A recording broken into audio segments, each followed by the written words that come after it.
ગુરુર બ્રહ્મા અર્થાત ગુરુ એ સર્જનહાર છે.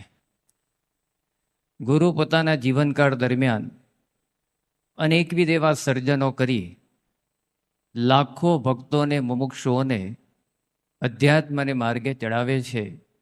એટલે ગુરુ બ્રહ્મા છે, સર્જક છે, સર્જનહાર છે. ભગવાન સ્વામિનારાયણથી લઈ પ્રગટ ગુરુ હરિ મહંત સ્વામી મહારાજ તમામ ગુરુવરીઓએ એક અદ્ભુત સર્જક તરીકે કામ કર્યું છે.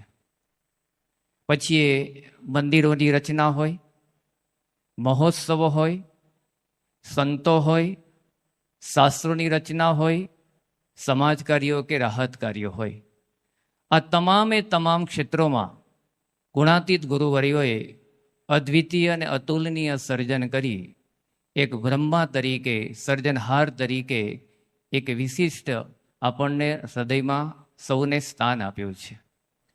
જ્યારે જ્યારે આપણે પ્રગટ ગુરુ હરિ મહંત સ્વામી મહારાજના કાર્યનો વિચાર કરીએ છીએ ત્યારે આજે ગુરુ પૂર્ણિમાના અવસરે એમના ચરણોમાં આપણું મસ્તક તો નમે છે, પણ હૃદયથી વંદન કરતાં આપણે સહેજે ગાઈ ઉઠીએ છીએ કે ખરેખર આપ બ્રહ્મા છો, સર્જનહાર છો.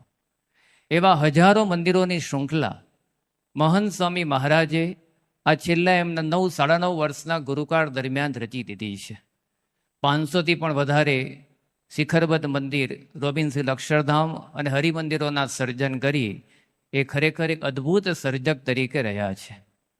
આપણે એને જો તારીખ માંડીએ તો આપણને વિશેષ મહિમા સમજાય કે 500થી વધારે મંદિરો એટલે કે લગભગ દર 6 કે 7 દિવસે એક નવા મંદિરનું નિર્માણ પ્રતિષ્ઠા એમના આ સમગ્ર છેલ્લા 10 વર્ષના ગુરુપદ દરમિયાન થઈ રહી છે.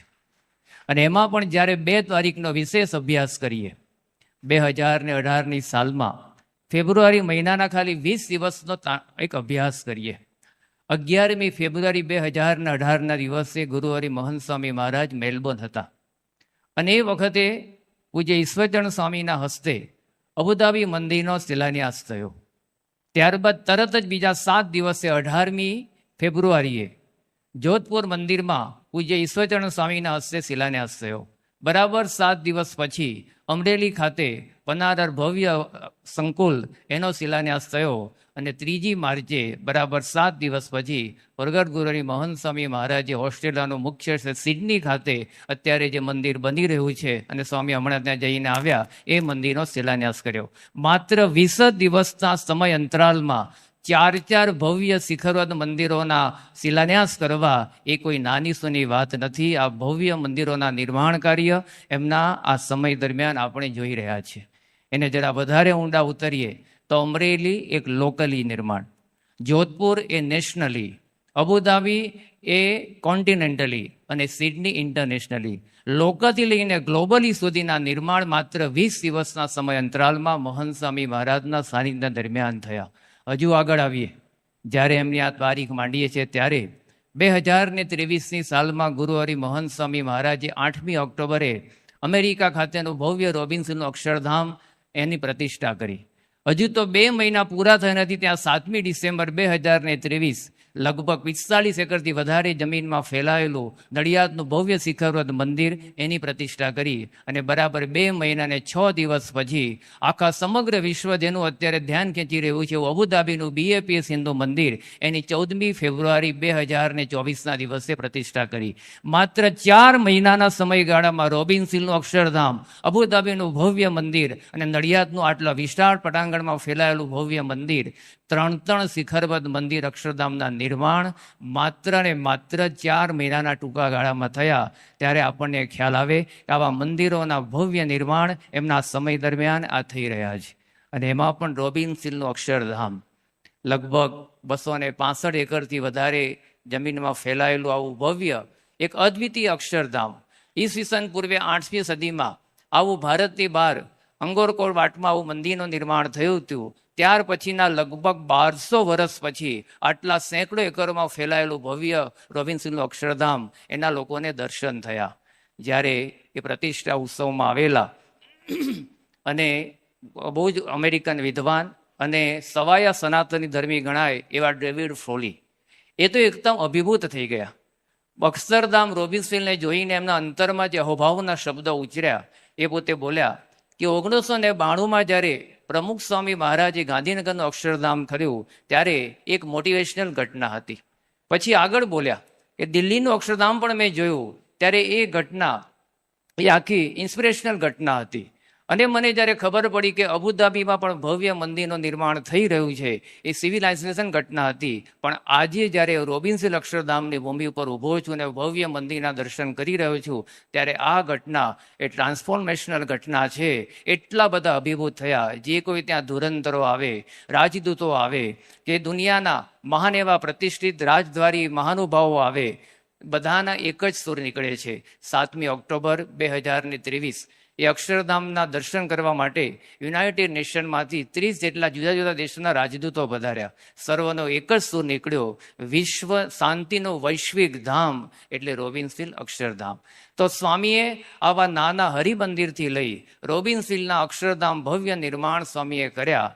પણ જે સંજોગોમાં થયા, જે રીતે થયા અને જે સમયમાં થયા, જો એની ગાથા ગાવા માટે બેસીએ ત્યારે આપણને ખરેખર ગુરુર બ્રહ્મા, એક અદ્વિતીય સર્જનહારની ઉપમાથી કશું જ કપે નહીં એવું સ્વામીનું કાર્ય દેખાય. રોબિન્સફિલ્ડ અક્ષરધામનું જ્યારે નિર્માણ કાર્ય થોડાક સમય વચ્ચે થોડું વિલંબ થયું ત્યારે એ વખતે એના આયોજકો, એમાં રોકાયેલા સંપૂર્ણપણે નિર્માતાઓ, એમને જ્યારે સ્વામીને પત્ર લખ્યો કે સ્વામી, આ રીતે જે આપણું કાર્ય થઈ રહ્યું છે એ રીતે જોતા અત્યારે લાગે છે કે 2028ની આજુબાજુમાં આ રોબિન્સફિલ્ડ અક્ષરધામની પ્રતિષ્ઠા થાય. પણ મહંત સ્વામી મહારાજે એક પત્રમાં આદેશ આપ્યો કે આપણે 2023માં આની પ્રતિષ્ઠા કરવી છે. કોઈ રીતે આ શક્યતા ન દેખાય, એક અસંભવિત બાબત દેખાય, પણ એમનો પ્રવેશ, એમની કૃપા અને સ્વયંસેવકોને સંતોમાં એમને આપેલો એક અદ્ભુત સંચાર, એને લઈને 2023 8મી ઓક્ટોબરે મંદિરની પ્રતિષ્ઠા શક્ય બની. એની તો અતુલનીય અદ્વિતીય ગાથા છે. અત્યારે એનો સમય નથી, પરંતુ માત્ર આ સ્થૂળ કાર્યોનું નિર્માણ નહીં, સાથે સાથે એવા ચૈતન્ય મંદિરોનું પણ નિર્માણ. કારણ કે આવા અક્ષરધામ એ સાથે સાથે એવા મંદિરો રચી એ જે દરેક હજારો સેંકડો મુમુક્ષુઓને ભગવાનને માર્ગે વાળે છે, એના કેટલાય સેંકડો જીવોમાં સંસ્કારોની વૃદ્ધિ થાય છે, એનું સર્જન થાય છે. સાથે સાથે આપણી સનાતન ભારતીય સંસ્કૃતિ એ મંદિરમાં પ્રવેશે, અક્ષરધામના દર્શન કરે અને પોતે સનાતની હોવાની એક અસ્મિતા વધારીને જાય, સનાતની હોવાનું ગૌરવ, એનું તેજ નહીં પ્રગટી જાય, એવા અદ્ભુત ધામો. સાથે સાથે સેવાની પ્રેરણા મળે એવા આ સર્જનો. દરેકના જીવનમાં શ્રદ્ધા પ્રગટી જાય, એના જીવનમાં આધ્યાત્મિક પારિવારિક મૂલ્યોમાંથી શ્રદ્ધા ઘટી હોય તો શ્રદ્ધા વૃદ્ધિ પામી જાય. એના જીવનમાં પોતાના જ જીવનમાંથી શ્રદ્ધા ઘટી ગઈ હોય તો પોતે આત્મબળથી આગળ આવી જાય. સાથે સાથે શાસ્ત્રોમાંથી, સંતોમાંથી, મંદિરોમાંથી શ્રદ્ધા ઘટી હોય, આ મંદિરોના દર્શન કરે, એ શ્રદ્ધા યુક્ત થઈને બહાર નીકળે, આસ્થાવાળો થઈને બહાર નીકળે, એવા મંદિરોના સર્જન. સાથે સાથે સમન્વય અને સંવાદિતાના સર્જન સમા મંદિર. કારણ કે ધર્મ વચ્ચે સંવાદિતા જરૂરી છે, દેશ વચ્ચે પણ સમન્વય જરૂરી છે, કોમ વચ્ચે, સમાજ વચ્ચે પણ સંવાદિતા જરૂરી છે.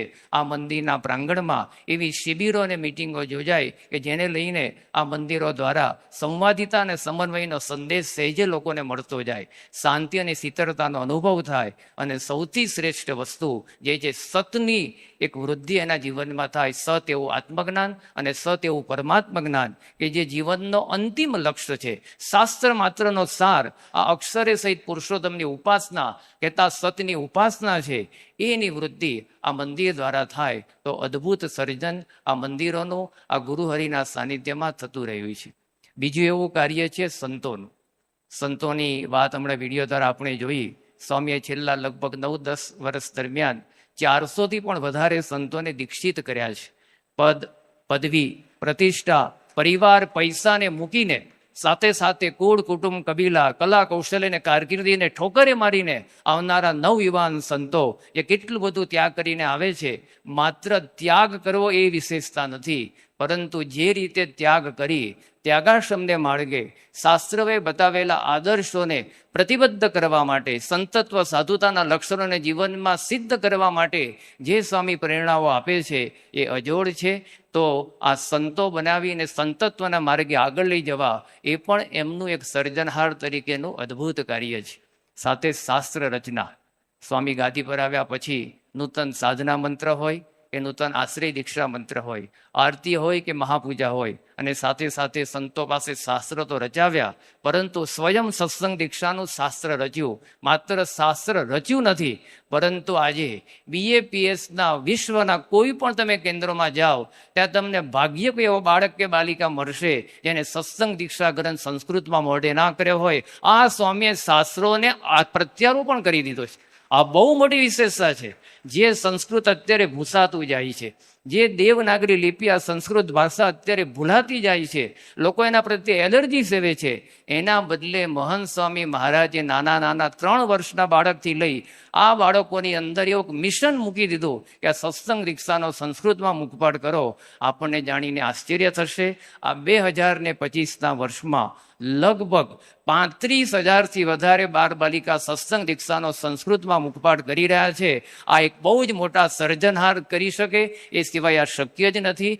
શાસ્ત્રો બનાવવા તો સહેલા છે, પણ શાસ્ત્રો બનાવી એના પ્રત્યેક અનુયાયીમાં એ શાસ્ત્રના આદર્શો, એ શાસ્ત્રોના સિદ્ધાંતોને જીવનમાં ચરિતાર્થ કરવા, આચરણમાં મૂકવા, એ કાર્ય મહંત સ્વામી મહારાજ અદ્ભુત ગુરુ બ્રહ્મા તરીકે, સર્જનહાર તરીકે કરી રહ્યા છે.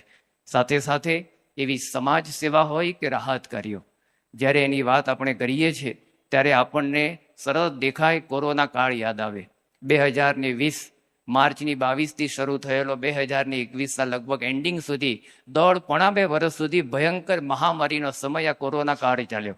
એ વખતે BAPSના તમામ કેન્દ્રોમાં જે રાહત કાર્ય થયું, જે સમાજ સેવા થઈ, માત્ર 2020 એપ્રિલ અને મે મહિનાના આંકડા હું ગણાવું છું કે આ 2 મહિના દરમિયાન BAPSના વર્લ્ડ વાઇડ કેન્દ્રોમાં 30,000થી વધારે PPE કીટનું વિતરણ થયું, 6 લાખથી વધારે ભોજન ડીશ પીરસાઈ અને 86 લાખથી વધારે ફૂડ પેકેટ્સ માત્ર 2 મહિનાના કોરોના કાળમાં થયા. આગલા જો 1.5 વર્ષનો અભ્યાસ કરીએ તો કરોડોની સંખ્યામાં વિતરણ થયું કહેવાય. એ પણ જાનના જોખમે આ કાર્યો સ્વયંસેવકો દ્વારા થતું. અને એમાં પણ હમણાં જ આપણે યુક્રેનની વાત સાંભળી કે જ્યાં કોઈ આપણું સગું નથી, પરંતુ એ વખતે પ્રધાનમંત્રીશ્રીનો આદેશ આવ્યો અને એ આદેશને લઈને BAPS સંસ્થા ત્યાં તરત પહોંચી અને જે રીતે 18થી 20,000 ત્યાં ફસાયેલા ભારતીય મેડિસિનના વિદ્યાર્થીઓ એને ભારત લાવવાની વ્યવસ્થા કરવામાં જે સહયોગ આપ્યો, એ કાર્ય તો ખરેખર બેમિસાલ છે. આવા કેટલાય સમાજના કાર્યો, રાહત કાર્યો, પછી અતિવૃષ્ટિનો સમય હોય, કોઈ જગ્યાએ સુનામી હોય, કોઈ જગ્યાએ દુકાળ હોય, કે બીજું કોઈ રાહત કાર્ય હોય, BAPS સંસ્થા તે પ્રથમ ઊભી હોય. એના સંતો અને સ્વયંસેવકોની નિસ્વાર્થ સેવા ભાવના લાખો લોકોના હૃદયમાં છે. એ સર્જન કરનાર પ્રગટ ગુરુ હરિ મહંત સ્વામી મહારાજ. સાથે સાથે માત્ર રાહત કાર્યો નહીં, પરંતુ જ્યારે આપણે જોઈએ છીએ મોટા મોટા મહોત્સવો, મહંત સ્વામી મહારાજના સાનિધ્યમાં 2 એવા મહાન ઉત્સવો ઉજવાયા. ગુરુ હરિ પ્રમુખ સ્વામી મહારાજના સાનિધ્યમાં તો આ ઉત્સવોની પરંપરા હતી અને એક પછી ચઢિયાતા ઉત્સવો થતા ગયા. 2022માં શતાબ્દી મહોત્સવ ઉજવાયો પ્રમુખ સ્વામી મહારાજનો. આ શતાબ્દી મહોત્સવ એટલે કેવો હતો? એ જાણે રમ્યતા, ભવ્યતા અને દિવ્યતાનો ત્રિવેણી સંગમ હતો. સાથે સાથે આ એક એવો ઉત્સવ હતો કે આવનાર પ્રત્યેક દર્શનાર્થીને અહોભાવ, આશ્ચર્ય, આનંદ, અદ્ભુતતા અને અભિનવતાનું જાણે પંચામૃત પીરસાતું હોય એવો અદ્ભુત મહોત્સવ હતો. એના પ્રત્યેક દ્રશ્ય, એના પ્રત્યેક શબ્દે, પ્રત્યેક પળે અને પ્રત્યેક સ્થળે જાણે પ્રેરણા, પરિવર્તન, પ્રભાવ અને પરોપકારનો ચંદરવો રચાતો હોય એવો આ શતાબ્દી મહોત્સવ ઉજવાયો, જેના મુખ્ય સ્ત્રોત હતા, પ્રેરક હતા મહંત સ્વામી મહારાજ. સાચી ગુરુ ભક્તિ કોને કહેવાય એ એમને પ્રમુખ સ્વામી મહારાજનો શતાબ્દી મહોત્સવ ઉજવીને બતાવ્યું. એમની જ પ્રેરણા અને પ્રોત્સાહન. કારણ કે ધનુર્માસના બ્રહ્મ વિદ્યાના પાઠો હોય કે પત્રો દ્વારા પ્રેરણા હોય કે વ્યક્તિગત પ્રેરણા હોય, પરંતુ એ પ્રેરણા એવી આપી કે જેથી શતાબ્દી મહોત્સવ માટે જરૂર હતી તો 40-42 હજાર સ્વયંસેવકની, પણ 80,000 સ્વયંસેવકો પોતાનો નોકરી, ધંધો, કુટુંબ છોડી સેવામાં ખડે પગે થઈ ગયા. એ પ્રેરણા સ્ત્રોત, એ સર્જનાર હતા મહંત સ્વામી મહારાજ. સાથે જ્યારે શતાબ્દી મહોત્સવના વિશેષતાના ઊંડા ઉતર આપણને ખ્યાલ આવે કે જ્યારે કેટલાય વિભાગો અટવાય, જ્યાં બુદ્ધિ કામ ના કરે, જ્યાં શક્તિ કામ ના કરે, આવડત કામ ના કરે, કરે, સમૂહબળ કામ ના કરે, સાધનો કામ ના કરે, અને એ વખતે એ પછી લાઇટ એન્ડ સાઉન્ડમાંથી ફોન આવે, કે ઉતારા વિભાગમાંથી ફોન આવે, કે રસોડા વિભાગમાંથી ફોન આવે કે સ્વામી અહીંયા કામ અટક્યું છે, અને મહંત સ્વામી મહારાજના માત્ર 2 શબ્દો આશીર્વાદ રૂપે હોય કે થઈ જશે, અને જાણે સાક્ષાત એમનો પ્રવેશ થાય અને વણ ઉકેલા કામ પલવારમાં ઉકળી જાય. આ શતાબ્દી મહોત્સવ ઉજવીને લાખોને એમને આધ્યાત્મિક માર્ગે ચડાવ્યા. તો મહોત્સવ ઉજવીને સાચા સર્જનહાર તરીકે આ મહંત સ્વામી મહારાજ છે. ઉત્સવો તો ઉજવાય, પણ જે રીતે સ્વામી સાહજિકતાથી કાર્ય કરે છે, શાંત છતાં સક્રિય, મૃદુ છતાં મક્કમ, કોઈ ભાર કે ભીતિ વિના ભક્તિમય, પ્રબળપણે, પ્રવેગીપણે, પરિણામલક્ષી અને સાથે સાથે સંપૂર્ણપણે ભગવાનમાં જોડાવાય એ રીતે એમના કાર્યો રહ્યા છે. માત્ર 2 ટૂંકમાં પ્રસંગોનો ઉલ્લેખ કરીને પૂર્ણ કરીએ. શતાબ્દી મહોત્સવ આટલો ભવ્ય ઉજવાયો. 22મી જાન્યુઆરી 2023 મહંત સ્વામી મહારાજને સંતોએ પૂછ્યું કે સ્વામી આપને સંતોષ થયો? ત્યારે સ્વામી એક શબ્દ બોલ્યા કે લગભગ. અને પછી મહંત સ્વામી મહારાજ બોલ્યા કે સત્પુરુષના ભાવને પામવાનું રહી જાય છે. બીજો પ્રસંગ, રોબિનસિંહ અક્ષરધામની પ્રતિષ્ઠા થઈ, અને પ્રતિષ્ઠાના આશીર્વાદ આપતા સ્વામી પહેલું વાક્ય બોલ્યા, આ અક્ષરધામ તો ભવ્ય, અલૌકિક અને અતુલનીય અનુપમ રચાઈ ગયું, પરંતુ એવું અક્ષરધામ અંદર લઈ જવાનું છે.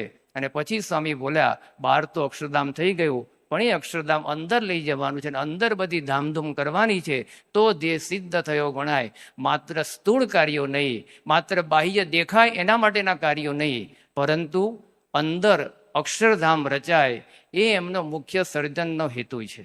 અંદર આપણું મંદિર ચૈતન્ય મંદિર બને એ એમના સર્જનનો હેતુ છે. મોટા મહોત્સવો ઉજવાય, પણ સત્પુરુષના ભાવને, બ્રહ્મ ભાવને પમાય એ એમના સર્જનનો હેતુ છે. તો સ્વામી દ્વારા ખરેખર સાચા અર્થમાં ગુરુર બ્રહ્મા, ગુરુ એક અદ્ભુત સર્જક તરીકે, સર્જનહાર તરીકે કાર્ય કરી રહ્યા છે. ત્યારે આવા અલૌકિક અને અતુલનીય સર્જનહારના શરણે આપણે આવ્યા છીએ. તો એવા અલૌકિક સર્જકના શરણે એ જ પ્રાર્થના કરીએ કે એમને જે આપણા માટે ચિત્ર દોર્યું છે અને આપણા માટે જે કહેલું છે, એવા સાચા, પૂર્ણ અને યથાર્થ સર્જન આપણે બની શકીએ, એ જ એમના ચરણોમાં પ્રાર્થના. શ્રી સ્વામિનારાયણ ભગવાનની જય. ગુરુ સાક્ષાત પરમ બ્રહ્મ. ગુરુનો એટલો બધો મહિમા છે કે સાક્ષાત ભગવાન તુલ્ય છે.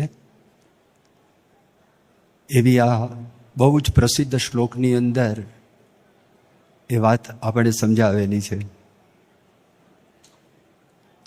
તાત્વિક દ્રષ્ટિએ આપણે જોવા માટે જઈએ તો ભગવાન અને ગુરુ એ 2 અલગ તત્વો છે. સિદ્ધાંતની દ્રષ્ટિએ આપણે જોવા માટે જઈએ તો ભગવાન અને ગુરુ એ અલગ તત્વો છે. પણ ગુરુની અંદર સંપૂર્ણપણે ભગવાનનો વાસ છે. અણુએ અણુની અંદર વાસ છે, રોમે રોમની અંદર વાસ છે. એટલા માટે એમના દ્વારા આપણને ભગવાન છે એના દર્શન થાય છે. એમના દ્વારા આપણે ભગવાનની સાથે વાતો કરીએ છીએ. એમના દ્વારા આપણને ભગવાનનો સ્પર્શ થાય છે. એમના દ્વારા આપણને શાંતિનો અનુભવ થાય છે. એના દ્વારા આપણા જે સ્વભાવો છે, સ્વભાવોમાં ઘસારો આવે છે અને સ્વભાવો નિર્મૂળ પણ થઈ જાય છે. ભગવાનની જેવી શક્તિ છે કે આપણને સાચી શાંતિ આપી શકે. ભગવાન જ આપણને સાચો નિસ્વાર્થ પ્રેમ આપી શકે, અને ભગવાન જ આપણા કારણ શરીરનો નાશ કરી શકે. આ દુનિયામાં ગમે તેવા મોટા બુદ્ધિશાળી માણસ હોય અને ગમે તેવા શક્તિશાળી હોય અને ગમે તેવા સાધન સંપન્ન હોય, પણ પોતાના જે સ્વભાવો છે તો એ સ્વભાવોનો નાશ કરી શકતા નથી. 20મી સદીના સૌથી મોટા વૈજ્ઞાનિક આલ્બર્ટ આઇન્સ્ટાઈન, જેમને લીધે અણુ બોમ્બ છે એ માણસ બનાવી શક્યા, એ વ્યક્તિ નિખાલસ દિલથી એક વાત કરે છે. એણે કહ્યું કે it is more difficult to disintegrate a prejudice than an atom. It is more difficult to disintegrate a prejudice than an atom. અણુ વિભાજન કરવું એના કરતાં પૂર્વગ્રહનું વિભાજન કરવું એ બહુ કઠણ કામ છે. હવે જ્યારે મનુષ્ય રૂપની અંદર આપણને કોઈ વ્યક્તિ એવા મળે કે જેના દ્વારા આપણને એક પારલૌકિક શાંતિનો અનુભવ થાય, આપણા સ્વભાવો છે દૂર થતા હોય એવો અનુભવ થાય, આપણને નિસ્વાર્થ પ્રેમનો અનુભવ થાય, ત્યારે સમજવું કાં તો આપણને ભગવાન મળ્યા છે, કાં તો આપણને સાક્ષાત ભગવાનનો જેને સાક્ષાત્કાર થયો હોય એવા ગુણાતીત સંત છે, એ સંત આપણને મળ્યા છે. ભગવાન સ્વામિનારાયણે વચનામૃતની અંદર એક તર્ક આપેલો છે કે કઈ રીતે સંતને આપણે ભગવાન તુલ્ય કહીએ. પંચાળાના 7ના વચનામૃતની અંદર ભગવાન સ્વામિનારાયણ પોતે એક વાત કરે છે કે લોઢાનો ગોળો હોય અને એની અંદર અગ્નિનો પ્રવેશ થાય, પછી લોઢાનો એક પણ ગુણ આપણને એમાં જોવામાં ના આવે, એનો કલર પણ બદલાઈ જાય અને અગ્નિની જેમ જ કામ કરે. પણ જ્યારે અગ્નિનો પ્રવેશ બહાર નીકળી જાય ત્યારે પેલા લોઢું હતું એવું ને એવું લોઢું રહે. પણ જે અનાદિ અક્ષર બ્રહ્મ છે એની અંદર ભગવાનનો હંમેશને માટે, શાશ્વત સમય માટે, કાયમ માટેનો પ્રવેશ છે, સંપૂર્ણ પ્રવેશ છે. એટલે એમનો ભાવ દબાવીને સાક્ષાત ભગવાન પોતે આ પૃથ્વી ઉપર વિચરણ કરતા હોય છે. પરમ પૂજ્ય સંત સ્વામી એક વાત કરતા કે કોઈને ભૂત વળગે તો એ માણસનો ભાવ દબાવીને ભૂત પોતાનો જ ભાવ દર્શાવે છે. તો જો ભૂત છે એને વળગવાનો અધિકાર છે તો ભગવાન છે, તો ભગવાન પ્રવેશ ના કરી શકે? તો જેનું હૃદય હંમેશને માટે શુદ્ધ છે તો એની અંદર ભગવાન છે સાંગોપાંગ એ પોતે એ રહેતા હોય છે. એટલે જ્યારે એવા સંતનો યોગ થાય તો તે વખતે કેવા અનુભવ થાય છે. તો નાગપુરની અંદર એક દિનશા કંપની કરીને એના માલિક પારસી વ્યક્તિ છે, એનું નામ છે જીમી રાણા. રોજના લગભગ 4 લાખ લીટર દૂધ, એનો આઈસ્ક્રીમ અને દૂધની બીજી બધી બનાવટો એ વ્યક્તિ કરે છે. પૂજ્ય મુનિદર્શન સ્વામી એમને વાત કરી, સત્સંગ સંબંધી વાત કરી અને એમને પ્રેરણા આપી કે તમે ગુજરાતની અંદર આવો, પરમ પૂજ્ય મોહન સ્વામી મહારાજના દર્શન તમને થશે અને એક યાત્રા પણ થશે. એટલે એ વ્યક્તિ પોતે આવ્યા, આવીને અમદાવાદ, સારંગપુર, ગઢડા, ગોંડલ, અટલાદરા, ચાણસદ, સુરત અને એમનું જન્મસ્થાન નવસારી, આ બધા સ્થાનની અંદર પોતે ગયા અને મોહન સ્વામી મહારાજને પણ મળ્યા. અને મળ્યા પછી એ વ્યક્તિએ એક પત્ર લખ્યો અને એ પત્રની અંદર બહુ અદ્ભુત પત્ર છે. એમણે એક વાત કરી કે આ બધા જ મંદિરોમાં હું ગયો, મને એક કોમન અનુભવ થયો. એક અનુભવ હતો, બધા જ ભવ્ય મંદિરો હતા, દિવ્ય મંદિરો હતા, બધામાં પવિત્રતા હતી. અને એમણે બીજી એક વાત એવી લખેલી છે કે ગુણાતીતાનંદ સ્વામીથી લઈને પ્રમુખ સ્વામી મહારાજની ચેતના આ બધા જ સ્થાનની અંદર વ્યાપેલી હોય એવો મને અનુભવ થયો. એ વ્યક્તિએ એવી વાત કરી કે હું 20 વર્ષથી મારા ગુરુ એ પુસ્તકો છે, મારું આખું જીવન દિવ્ય તત્વને શોધવા પાછળ મેં કાઢેલું છે. આપણને બહુ નવાઈ લાગે કે આટલા બધા મોટા ઉદ્યોગપતિ, પણ એમના જીવનની અંદર એક વાત પાકી થયેલી કે મારા જીવનની આખી આરાધના એ દિવ્ય તત્વની જે શોધ છે એ શોધ પાછળ જ મારું આખું જીવન વીતેલું છે. પણ છેલ્લા 20 વર્ષથી એમણે વાત કરી કે મારા ગુરુ તરીકે વેદાંતના પુસ્તકો, બુદ્ધ ધર્મના પુસ્તકો અને કેથોલિક ધર્મના પુસ્તકો રહ્યા છે. ભલે હું જન્મથી પારસી છું, પણ મને વધારે પ્રેરણાઓ આ પુસ્તકમાંથી એ મને પ્રાપ્ત થયેલી છે. બીજી એણે એક વાત લખી, એણે કહ્યું કે મેં એવું સાંભળ્યું છે કે સાચા ગુરુ, સાચા સાધકને સાચા સમય મળી જતા હોય છે, પણ મનુષ્ય રૂપની અંદર હજી સુધી મને કોઈ ગુરુ મળ્યા નહોતા. અને મારા મનમાં થયું કાં તો હું પાત્ર નથી અને કાં તો મારો સમય છે હજી આવ્યો નથી.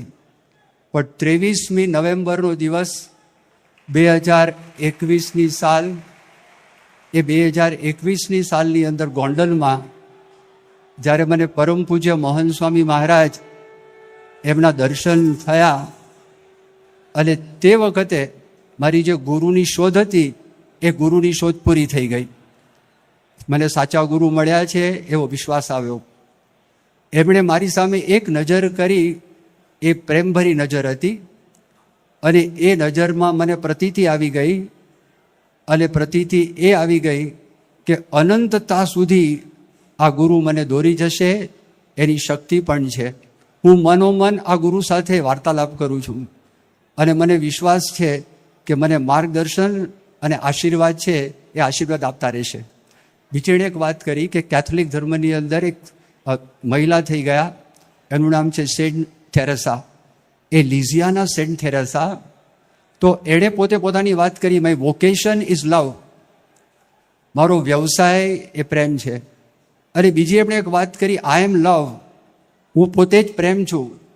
કોઈ માણસ એમ કે આઈ એમ ડૉક્ટર તો સમજાય, કોઈ માણસ એમ કે આઈ એમ અ લોયર તો એ પણ સમજાય, કોઈ માણસ એમ કે આઈ એમ એન એન્જિનિયર એ પણ સમજાય, કોઈ માણસ એમ કે આઈ એમ લવ, હું પ્રેમ છું. પ્રેમ કોઈ માણસ બની શકે? તો બુદ્ધિથી વિચાર કરતો હતો, જ્યારે સ્વનો નાશ થાય ત્યારે જ આ વ્યક્તિ છે પૂર્ણપણે એ પ્રેમનું સ્વરૂપ બની શકે. એ પણ જ્યારે મેં મોહન સ્વામી મહારાજના દર્શન કર્યા, એમની આંખ મેં જોઈ, એ આંખમાંથી મને જે પ્રેમનો અનુભવ થયો, ત્યારે હું તમને કહું છું કે આ મૂર્તિમાન પ્રેમનું સ્વરૂપ છે. મોહન સ્વામી મહારાજ એ મૂર્તિમાન પ્રેમનું સ્વરૂપ છે. એમણે બીજી વાત કરી, આખા હોલની અંદર પ્રેમની વર્ષા એમના દ્વારા થતી હતી. અને જ્યારે નિકટમાં આવ્યો ત્યારે આ પ્રેમનો અનુભવ એ મને વધારે તીવ્રપણે થયો. આ બધું લખાણ કરીને મોકલ્યું છે અને કીધું મારા હૃદયની અંદર કાયમ માટે મેં એને સ્થાન આપી દીધેલું છે. હવે આવો અનુભવ જે ભગવાનના અખંડ ધારક હોય અને એમના દ્વારા સંપૂર્ણપણે એ ભગવાન જ બધી ક્રિયા કરતા હોય અને એ સાક્ષાત શ્રીજી મહારાજનું જ સ્વરૂપ છે, એવી વાત નિષ્કુળાનંદ સ્વામી પોતે કરે છે. ભગવાન સ્વામિનારાયણ પણ આપણને વતનામૃતમાં વાત કરી. બીજો એક પ્રસંગ 2024ની સાલમાં મુંબઈમાં જ્યારે પરમ પૂજ્ય મોહન સ્વામી મહારાજની જન્મ જયંતિ એ મુંબઈમાં ઉજવાયેલી અને ભાદરવા વદ નોમનો એ દિવસ હતો. ટ્રાફિક બહુ હતો, વરસાદ પણ હતો. એટલે સવારના પોરમાં મોહન સ્વામી મહારાજ જ્યાં આગળ આપણે મોટું સ્ટેડિયમ હતું અને એ સ્ટેડિયમની પાસે નજીકમાં સહાર જે એરપોર્ટ છે એની એક હોટેલ હતી. એ હોટેલમાં આપણી મર્યાદા પ્રમાણે બધા સંતો અને પરમ પૂજ્ય મોહન સ્વામી મહારાજ ત્યાં થોડોક વિશ્રામ કરવાના હતા. અને જેવા મોહન સ્વામી મહારાજ ત્યાં આગળ પ્રવેશ કર્યો તો ફ્રન્ટ ડેસ્ક જે એક્ઝિક્યુટિવ હોય, સંતોષ મિશ્રા કરીને એ હતા. અને એમણે જો મોહન સ્વામી મહારાજને જોયા, આંખમાંથી પાણી શરૂ થઈ ગયા. મોહન સ્વામી મહારાજ ત્યાં આગળ આરામ કર્યો. આરામ કરીને ગયા. સંતોએ પૂછ્યું કે તમને શું અનુભવ થયો? ત્યારે સંતોષ મિશ્રાએ વાત કરી કે મુજે મત રૂલાવો, મને રોવરાવશો માં, મુજે મત રૂલાવો. એણે કીધું 68 વખત મેં શ્રીમદ ભગવદ્ ગીતાનો પાઠ કરેલો છે. એમના થકી મને જે અનુભવ થયો, તો અનુભવની વાત કરી કે એમના દર્શન કરતા મેરા મન ગદગદ હો ગયા. પહેલી વાત આ કરી. પછી એમણે વાત કરી, ઉनको देखकर मेरे भीतर में मुझे शांति का अनुभव हुआ. ત્રીજી વાત કરી कि मैंने ऐसा पढ़ा है कि सात्विक चेहरे पर कुछ अलग प्रकार का तेज होता है. स्वामी जी के चेहरे पर सात्विकता का जबरदस्त तेज था. પછી એણે આગળ એવી વાત કરી, मुझे ऐसा लगा कोई महान आत्मा इस पृथ्वी पर अभी विचरण कर रहे हैं. एना करता पण इन्हें एक बात करी, इस कलयुग में साक्षात भगवान इस मोहन स्वामी के रूप में हमें दर्शन देने के लिए पधारे हैं. वे नारायण के अवतार है. अने पछी एमणे बात करी, कोई समझे कि ना समझे, लेकिन मैं तो समझ गया हूँ. चारों ओर माहौल ऐसा था कि सब जगह मोहन स्वामी दिखाई देते थे. અને પછી એમણે વાત કરી કે મારા મનમાં તો એવું હતું, આવ્યા તો સાષ્ટાંગ દંડવત પ્રણામ કરું, પણ અમારો પ્રોટોકોલ છે, પ્રોટોકોલ પ્રમાણે કરાય નહીં. પણ સ્વામીજીના યોગની અંદર આવ્યા તો એ લોકોને આ અનુભવ થાય. કેડિલા ફાર્માસ્યુટિકલ એના ચેરમેન અને CEO રાજીવભાઈ મોદી મોહન સ્વામી મહારાજને અમદાવાદમાં મળેલા, એમની સામે બેઠા અને જેવા બેઠા નીચે જમીન ઉપર પલાઠી વાળીને બેસી ગયા. સંતોએ વાત કરી ખુરશી પર બેસો, મોહન સ્વામી મહારાજે વાત કરી આપ ખુરશી પર બેસો, એમને વાત કરી. અને પછી એમણે કીધું આપના આટલા નજીકથી દર્શન થયા તો મને એવું લાગે છે કે પ્રભુના મને દર્શન થયા. એટલે નાના મોટા દરેક એમના યોગની અંદર આવે છે તો એમના અંતરમાં પ્રતીતિ થાય છે, એમના થકી આપણને દિવ્ય શાંતિનો અનુભવ થાય છે, એમના થકી આપણને નિસ્વાર્થ પ્રેમનો અનુભવ થાય છે, એમના થકી આપણા સ્વભાવોનો નાશ થાય છે એવો અનુભવ થાય છે, એમના થકી કલ્યાણને મોક્ષની પ્રતીતિ થાય છે, એમના થકી આપણા મનમાં એમ થાય કે આ છેલ્લો જન્મ છે, માટે સાક્ષાત મોહન સ્વામી મહારાજના રૂપમાં શ્રીજી મહારાજ પોતે પધાર્યા છે અને આપણને દર્શન દે છે. શ્રી સ્વામિનારાયણ ભગવાનની જય. અક્ષર પુરુષોત્તમ મહારાજની જય. ગુણાતીતાનંદ સ્વામી મહારાજની જય. પ્રમુખ સ્વામી મહારાજની જય. મહંત સ્વામી મહારાજની જય. સુરત અક્ષરધામ મહોત્સવની જય. ભારત વર્ષની આપણી સંસ્કૃતિમાં આષાઢી પૂર્ણિમાને આપણે પ્રતિવર્ષ ગુરુ પૂર્ણિમા તરીકે ઉજવીએ છીએ. કારણ કે સનાતન હિન્દુ ધર્મના તમામ શાસ્ત્રોમાં ગુરુનો અપરંપાર મહિમા લખવામાં આવ્યો છે. ગુરુનું આપણા જીવનમાં બહુ જ ઉચ્ચ સ્થાન છે. તો વર્ષમાં એક દિવસ નક્કી કરવામાં આવ્યો છે, આ ગુરુ પૂર્ણિમાનો દિવસ, જે દિવસે આપણે ગુરુના ઉપકારોનું સ્મરણ કરીએ છીએ, ગુરુના ગુણગાન ગાઈએ છીએ અને ગુરુના ચરણોની અંદર ભક્તિરૂપી અંજલિ અર્પણ કરીએ છીએ. આપણા તમામ સનાતન ધર્મીયોના આદિગુરુ એવા ભગવાન શ્રી વેદવ્યાસજી, જેમની જયંતી તો આમ તો વૈશાખી પૂર્ણિમાએ આવે છે, પરંતુ એટલા બધા તેમના ઉપકારો આપણા પર છે. કારણ કે તેમણે પોતે આપણને વેદો આપ્યા, 18 પુરાણોની રચના કરી, મહાભારત આપ્યું. આ તમામ ધર્મ ગ્રંથો દ્વારા આપણને જીવન જીવતા એમણે શીખવાડ્યું. આપણને પ્રેય માર્ગ અને શ્રેય માર્ગનો સમન્વય સાધી આપ્યો. એટલા માટે એ આપણા આદિગુરુ કહેવાય. તેમની સ્મૃતિમાં આજના દિવસને આપણે વ્યાસ પૂર્ણિમા પણ કહીએ છીએ. લૌકિક માર્ગની અંદર કોઈ પણ કાર્યની સિદ્ધિ ગુરુ વગર એટલે કે માર્ગદર્શક વગર થતી જ નથી. તો અધ્યાત્મ માર્ગ તો ગહન છે, અગોચર છે. તેમાં ડગલે ને પગલે ગુરુની જરૂર પડે જ છે. અને ગુરુ જ કેવળ આપણને ભગવાન સુધી પહોંચવાનું એકમાત્ર માધ્યમ છે. જેમ કોઈ પણ માતા એના બાળકને સાફ કરી શણગાર પહેરાવીને એના પિતાના ખોળામાં મૂકે છે, તેમ ગુરુ જ આપણને સ્વભાવ દોષ વાસનાથી રહિત કરી બ્રહ્મરૂપ કરી ભગવાન સુધી પહોંચાડે છે અને પછી જ ભગવાન આપણો સ્વીકાર કરે છે.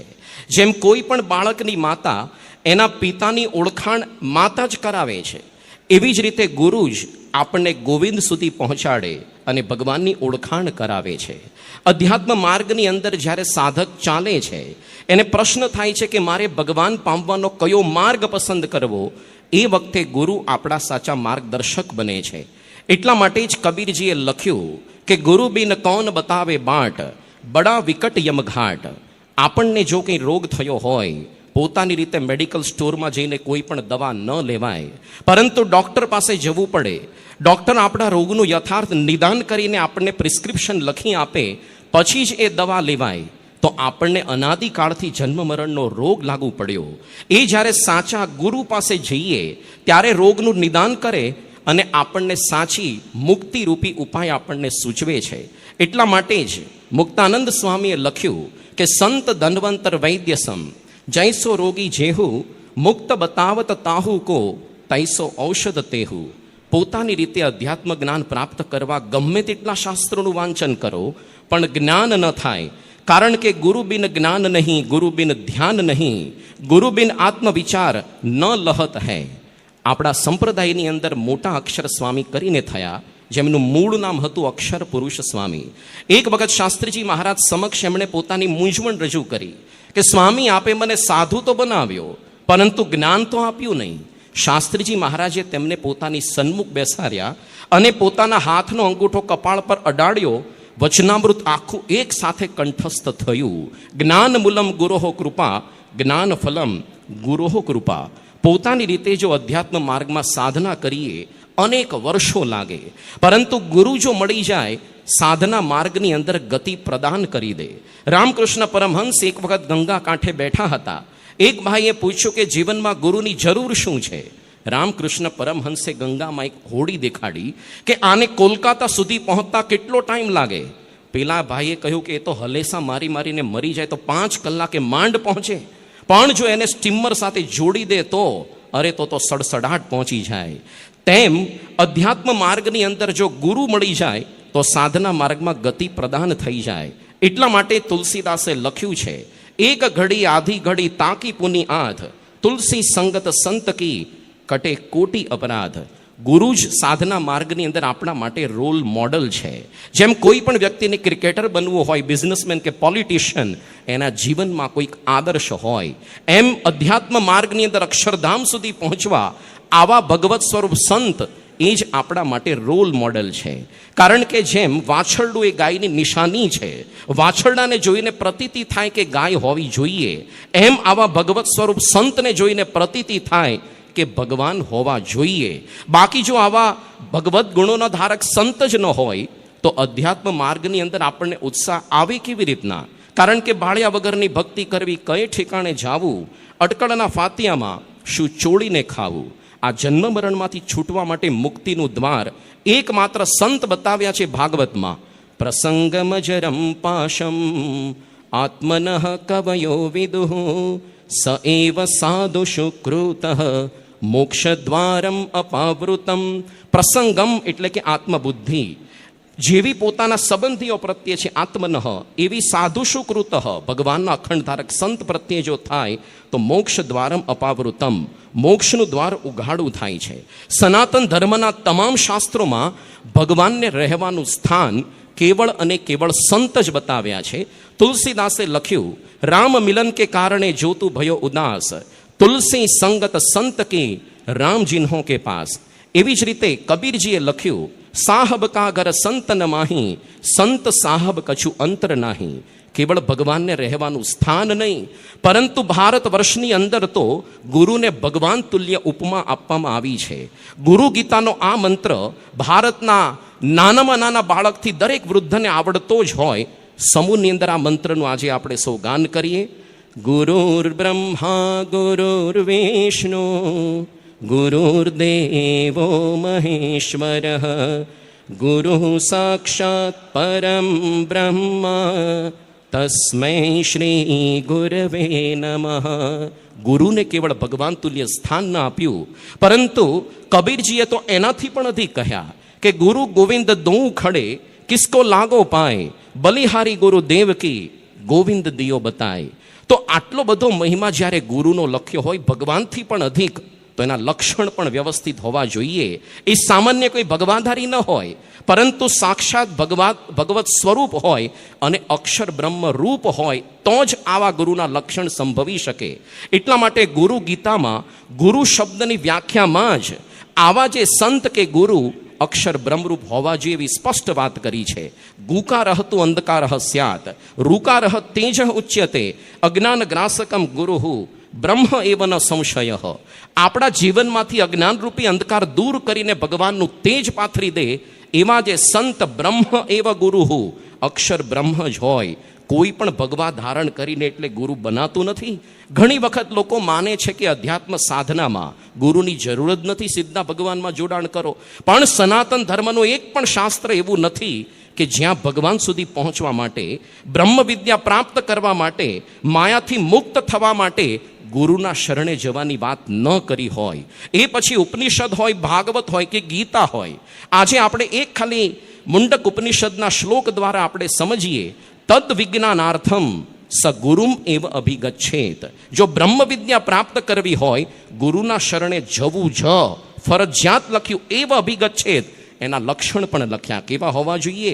શ્રોત્રિય, શ્રુતિશાસ્ત્ર એને ખાલી બોલનારા, કથા કરનારા નહીં, પણ જીવનારા. બ્રહ્મ એટલે સાક્ષાત બ્રહ્મ સ્વરૂપ, અને નિષ્ઠમ એટલે પરબ્રહ્મણી નિષ્ઠા યસ્ય સહ, પરબ્રહ્મની અંદર સ્થિતિવાળા જે ગુરુ હોય એના શરણે અવશ્ય જવું જોઈએ. આવા ભગવદ્ ગુણોના ધારક સંત વિશે બ્રહ્માનંદ સ્વામી એમની સાખીમાં સુંદર વાત લખી. નિષ્કામ સદામન રામ રીઝાવન દામરુ વામ સે દૂર હે જી, લવલેશ નહીં જાકુ લોભ હું કા, નહીં કામ ન ક્રોધ ન ક્રૂર હે જી, મન પ્રાણ ઇન્દ્રિય કે મામલે સે પીછે હઠે નહીં ऐसो शूर હે જી, ब्रह्मानंद कहे सत्य बारता को, ऐसे संत में श्याम हजूर है जी. શ્રીમદ ભાગવત પુરાણના પ્રથમ સ્કંદમાં આવા જે ભગવદ્ ગુણોના ધારક સંતના 39 લક્ષણ લખ્યા છે. એકાદશ સ્કંદની અંદર 30 લક્ષણો લખ્યા. અને આપણે સદભાગી છીએ કે આવા ભાગવત ગુણોના ધારક ગુણાતીત સત્પુરુષોની પરંપરા આપણને પ્રાપ્ત થઈ. બ્રહ્મ સ્વરૂપ યોગીજી મહારાજે એક વખત પ્રસિદ્ધ ભાગવત કથાકાર ડોંગરજી મહારાજને વિનંતી કરી કે આપ એક વખત ભાગવતની કથા ગોંડલ કરો, હું સાંભળું.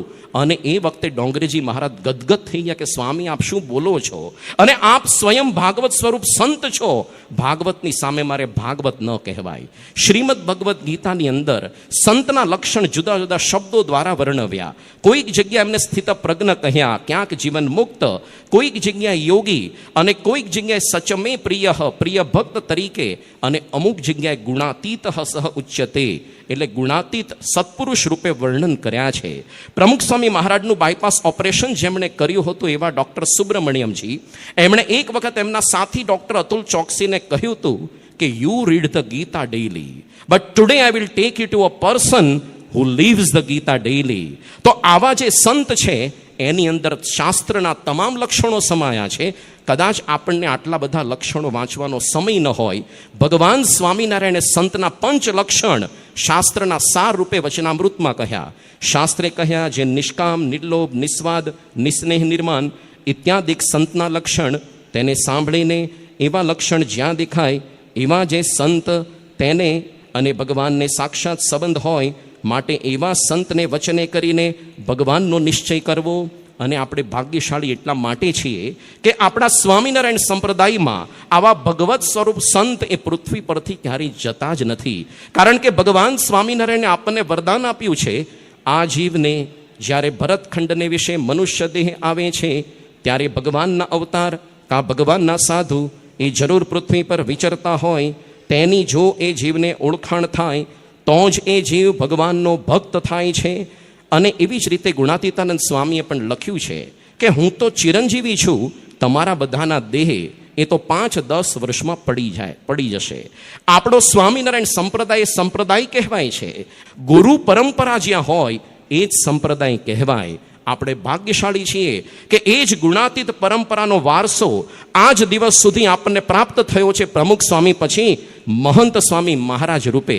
તો આવા જ્યારે ભગવત સ્વરૂપ ગુરુ પ્રાપ્ત થયા હોય તેમના પ્રત્યેની કેવી ભક્તિ કરવી એની વાત પણ શ્વેતાશ્વતર ઉપનિષદમાં કરી, જેનો ભગવાન સ્વામિનારાયણે વચનામૃત અંત્યના બીજામાં ઉલ્લેખ કર્યો કે જેવી પરોક્ષ દેવને વિશે જીવને પ્રતીતિ છે તેવી જો પ્રત્યક્ષ ગુરુરૂપ હરિને વિશે આવે તો જેટલા અર્થ પ્રાપ્ત થવાના કહ્યા, ટૂંકમાં જેટલા કે સાધન કરવાના છે અધ્યાત્મ માર્ગમાં એ બધા જ પૂર્ણાહુતિ એની થાય છે. આપણે ભાગ્યશાળી છીએ કે આવા જ અખંડ ભગવત સ્વરૂપ સંત આપણને પ્રાપ્ત થયા, જે સાક્ષાત અક્ષર બ્રહ્મનું સ્વરૂપ છે, જેમાં ભગવાન સ્વામિનારાયણ સાંગોપાંગ રહ્યા છે. તો આપણે એમનો વિશેષ મહિમા સમજી શકીએ. પ્રત્યક્ષે ગુરવઃ સ્તુત્યઃ, એમની હયાતીમાં જ એમના ગુણગાન ગાઈ શકીએ, તેમનો મન કર્મ વચને પ્રસંગ કરીને તદરૂપ થઈ શકીએ એવી બળ બુદ્ધિ શક્તિ મહારાજ સ્વામી આપણને આપે, એ જ એમના ચરણોમાં પ્રાર્થના. સ ગુરુમેવા વિગચ્છેત તસ્માત ગુરુમ પ્રપદ્યેત તદ્વિદ્ધિ પ્રેરિપાતેન. આ બધા વાક્યો મોક્ષનું સાધન ગુરુ અને ગુરુની સેવા એ આપણને બતાવે છે. પરોક્ષ ભક્તોના દાખલાઓ જાણીએ છીએ કે સત્યકામ જાબાલીએ ગુરુની આજ્ઞાથી 400 ગાયોની 1000 ગાયો કરી અને બ્રહ્મજ્ઞાન પામી ગયો. આરુણી ઉપમન્યુ પણ ગુરુના દ્વારા બ્રહ્મજ્ઞાન પામ્યા છે. હવે ગુરુના ગુણ લેવા માટે ગુરુને સેવવા જોઈએ, અને એ ગુરુને સેવીએ તો આપણા અવયવો બદલાઈ જાય. જેમ બ્રહ્માનંદ સ્વામી કહે છે કે બ્રહ્માનંદ કંદ સુખ દયા સિંધો ગુરુદેવ મેરો ઘાટ દૂસરો બનાયો હૈ. એટલે આપણા બધા અવયવો બધા બદલી નાખે, એટલે કે જીવમાંથી આપણને બ્રહ્મરૂપ કરી દે. એટલા માટે ગુણાતીતાનંદ સ્વામીએ ત્રીજા પ્રકરણની 12મી વાતમાં કહ્યું કે આવા સાધુને બ્રહ્મરૂપ જાણીને મન કર્મ વચને તેનો સંગ કરે તે બ્રહ્મરૂપ થાય છે. આ વાત આપણે સાંભળી. હવે આપણે જોઈશું કે મનની સેવા શું છે. તો મનની સેવા માટે યોગી બાપાએ પણ બહુ કહેલું છે કે ગુરુમાં નિર્દોષ ભાવ એ જ ગુરુ પૂજન. એટલે કે ગુરુને સદા નિર્દોષ સમજવા. નિર્દોષમ હિ સમમ બ્રહ્મ. એટલે આજે આપણી સામે મહંત સ્વામી મહારાજ બિરાજમાન છે. એ સાક્ષાત બ્રહ્મનું સ્વરૂપ, જેમાં પરબ્રહ્મ રોમે રોમની અંદર બિરાજમાન છે. કારણ કે 5 તત્વોમાં બ્રહ્મ અને પરબ્રહ્મ બંને જ માયાથી પર છે, નિર્દોષ છે. એટલે એ દૃષ્ટિથી ગુરુનું આવું સ્વરૂપ આપણે બરાબર સમજવું. જે આપણે બધા આગળના વક્તાઓ દ્વારા ઘણું બધું સમજી ગયા છીએ, એટલે એવું બધું કહેતો નથી. પરંતુ યસ્ય દેવે પરાભક્તિ, જે બી ભગવાનમાં આપણને ભક્તિ છે એવી ને એવી જો પ્રગટ ગુરુને વિશે એવી ભક્તિ આવે નિર્દોષ બુદ્ધિની, તો આપણું કારણ દેહ તળી જાય, બ્રહ્મરૂપ થઈ જઈએ. આ વિના ગમે એટલો ભેગો રહે, કહે એમ કરે તો પણ કારણ દેહ જાય નહીં. ગુણાતીતાનંદ સ્વામી પાસે 2 સંતો રહેતા હતા, પણ એવું સ્વામીનો મહિમા સમજતા નહોતા, સેવા કરતા હતા, પરંતુ એમ બોલતા હતા કે સ્વામીએ મોટા અને એમના ગપ્પાએ મોટા. હવે એ કેવી રીતે બ્રહ્મરૂપ થાય? એટલા માટે આમ બ્રહ્માનંદ સ્વામીએ કહ્યું કે ગુરુ પરમેશ્વર રે સેવો સાચે મને. એમણે કહ્યું કે ભગવાનનું સ્વરૂપ છે, ભગવાન હમણાં કવિએ પ્રમાણે રોમે રોમમાં રહ્યા છે એમ સમજીને સાચા મનની સેવા આ છે. તો નિર્દોષ માનવા. એટલા માટે શુદ્ધ ભાવે કરવી સંતની સેવ, મનુષ્ય ભાવ મનથી તજો સાચા સંત છે દેવ. એવી વાત મુક્તાનંદ સ્વામી પણ આપણને સમજાવેલી છે. હવે એ મનની સેવા એ છે કે આપણા જે ગુરુ છે, જે અત્યારે બિરાજમાન છે, એમના જે લીલા ચરિત્રો છે એમાં મનને ગૂંચવી મૂકવું એ પણ બહુ જરૂરી છે. એટલે આ પ્રમાણે એમના પ્રસંગોનું સતત મનન, જે એમણે જ હમણાં ગ્રંથમાં લખ્યું છે કે બ્રહ્મ ગુરોહો પ્રસંગાનામ કર્તવ્યમ મનનમ સદા. તો એનાથી આપણને બ્રહ્મના ગુણો આપણને પ્રાપ્ત થાય. આ મનની સેવા, આ મહંત સ્વામીની મનની સેવા છે. આપણે કહ્યું પ્રથમના 73માં વચનામૃતમાં કહ્યું કે મન સોંપ્યાના લક્ષણ શું? કે એના દર્શન અને એની વાતોની તાણ રહે. ગમે ત્યાં મૂકે ત્યાં જાય, એને કહેતા બીક ના લાગે આ જશે કે કેમ. જેમ જોરા ભગત ગુણાતીતાનંદ સ્વામીએ પૂછ્યા વગર પણ જુનાગઢ મૂકી દીધા, તો એમને સંશય ના થયો. એટલે ગુરુને હોશિયાળા ના કરે, પણ એનો હોશિયાળો થઈને રહે. હવે મન સોંપ્યું હોય તો એ પછી એક ગુલામ જેવો થઈને રહે. જેમ ગુલામને કોઈ મન જ ના હોય, એ વેચાય. એટલે એ દૃષ્ટિએ આપણે જે આજે ગુરુ પૂજનમાં એમણે સમર્પણ શું કરીએ? જેમ જનક રાજાએ પોતાનું રાજ્ય સમર્પણ કર્યું, ત્યારે એ વખતે કહ્યું કે તું જેનાથી સંકલ્પ કરે છે ને એ મન મને આપી દે, અષ્ટાવક્ર ગુરુએ કહ્યું. એટલા માટે કહત હે બ્રહ્માનંદ કાય મન બાની કરી કોને એસી ભેટ ગુરુ રાજ આગે ધારીએ, ચરણો મેં શીશ નામી દીનતા ઉચ્ચારીએ. એટલે મન જ સોંપી દેવાયું જેવું છે. એટલા માટે ખ્રિસ્તી ધર્મમાં પણ કહ્યું છે શપથ લેતા ગુરુ પાસે શપથ લે એટલે કહે છે કે ગુરુ શિષ્ય માટે પ્રતિજ્ઞા લેવડાવે ગુરુ કે મારો કોઈ પોતાનો અભિપ્રાય નહીં. તારે એવી રીતે સમજવાનું શિષ્યને કે તારો કોઈ પોતાનો અભિપ્રાય નહીં, ગુરુ કહે તે જ કરવાનું ને ત્યાં જવાનું. આવી વાત બીજા ધર્મોમાં પણ કહેલી છે.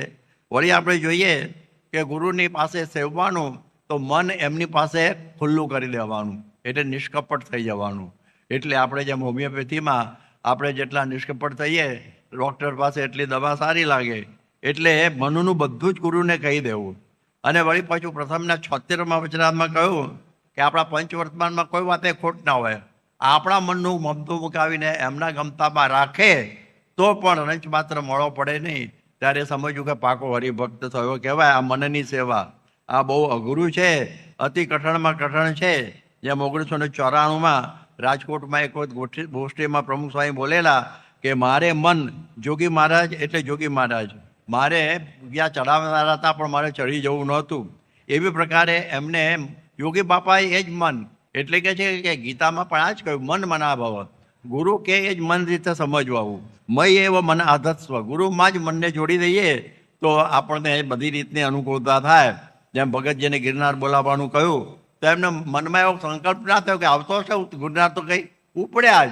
ગુરુ કે એમાં શંકા જ નહીં કરવાનું. અમારા બાલમુકુંદ સ્વામી હતા જુનાગઢ, શું કહેવાય, ગોંડલમાં, અને પૂર્વે એ અક્ષર સ્વામીની સેવામાં હતા. અને યોગી બાપાને આફ્રિકા જવાનું હતું, પહેલી વખત જવાનું, અને એમની સેવામાં એને લાભ મળવાનો હતો. પણ અક્ષર સ્વામીને એમ થયું કે આ સેવક જતો રહેશે તો મારી બીજી કોઈ આવી સેવા નહીં કરે. આંખમાં આંસુ આવી ગયા. એટલે યોગીજી મહારાજ બહુ દયામણા થઈ ગયા. ધર્મ સંકટ જેવું થયું. એમને ખાલી આમ બાલમુકુંદ સ્વામીની સામે જ જોયું, આમ દયામણા મોઢે, અને 1 સેકન્ડની અંદર મેં કહ્યું, સ્વામી હું રોકાઈ જાઉં છું સેવામાં. સ્વામી રાજી થઈ ગયા કે જો આ મન સોંપ્યું હોય ને તો આ પ્રકારનું એનો બધું હોય. ઘણી વખત યોગી બાપા ગોંડલનું બધું રાખતા, પરંતુ એ વખતે કોઈને બધાને શંકા થાય. પ્રમુખ સ્વામીને લેશ માત્ર શંકા નહીં, એ બધું કે એમનું જ છે. એ બીજાને પણ આ બધી વાતો સમજાવતા કે ગુરુ કરે બધું સોળાની છે. એટલા માટે જેમ કહ્યું ને કે ગુરો રંગરી પદ્મે મનશ્ચેદ લગ્નમ તતઃ કિમ તતઃ કિમ તતઃ કિમ તતઃ કિમ. ગમે એટલું ભણ્યા ગણ્યા હોઈએ, ગમે એટલી માલ મિલકત ભેગી કરી હોય, પરંતુ ગુરુના ચરણમાં મન ન સોંપ્યું, મનની આ સેવા છે, તો આ બધું ના કામનું. એટલે એમની ક્રિયા ગમવી કઠણ.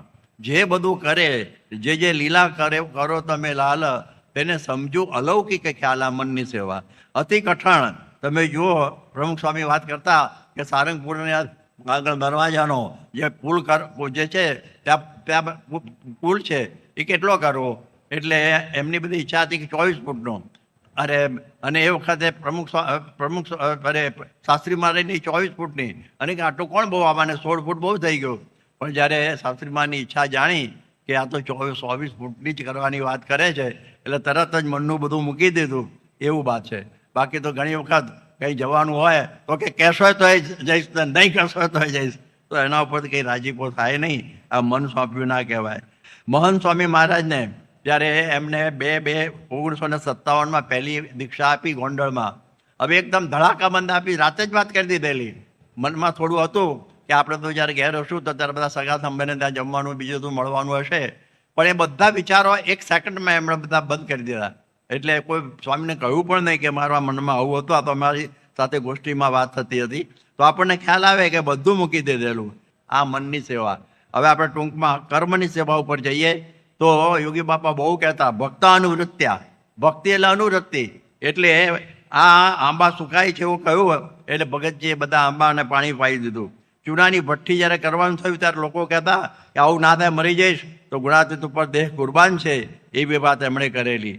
તમે યોગીજી મહારાજ કહેતા કે શાસ્ત્રી મહારાજના વચને 40 વર્ષ અમે વાસણ ભટક્યા છે, ફરી કહેવું યાદ કરવા પડ્યું નથી.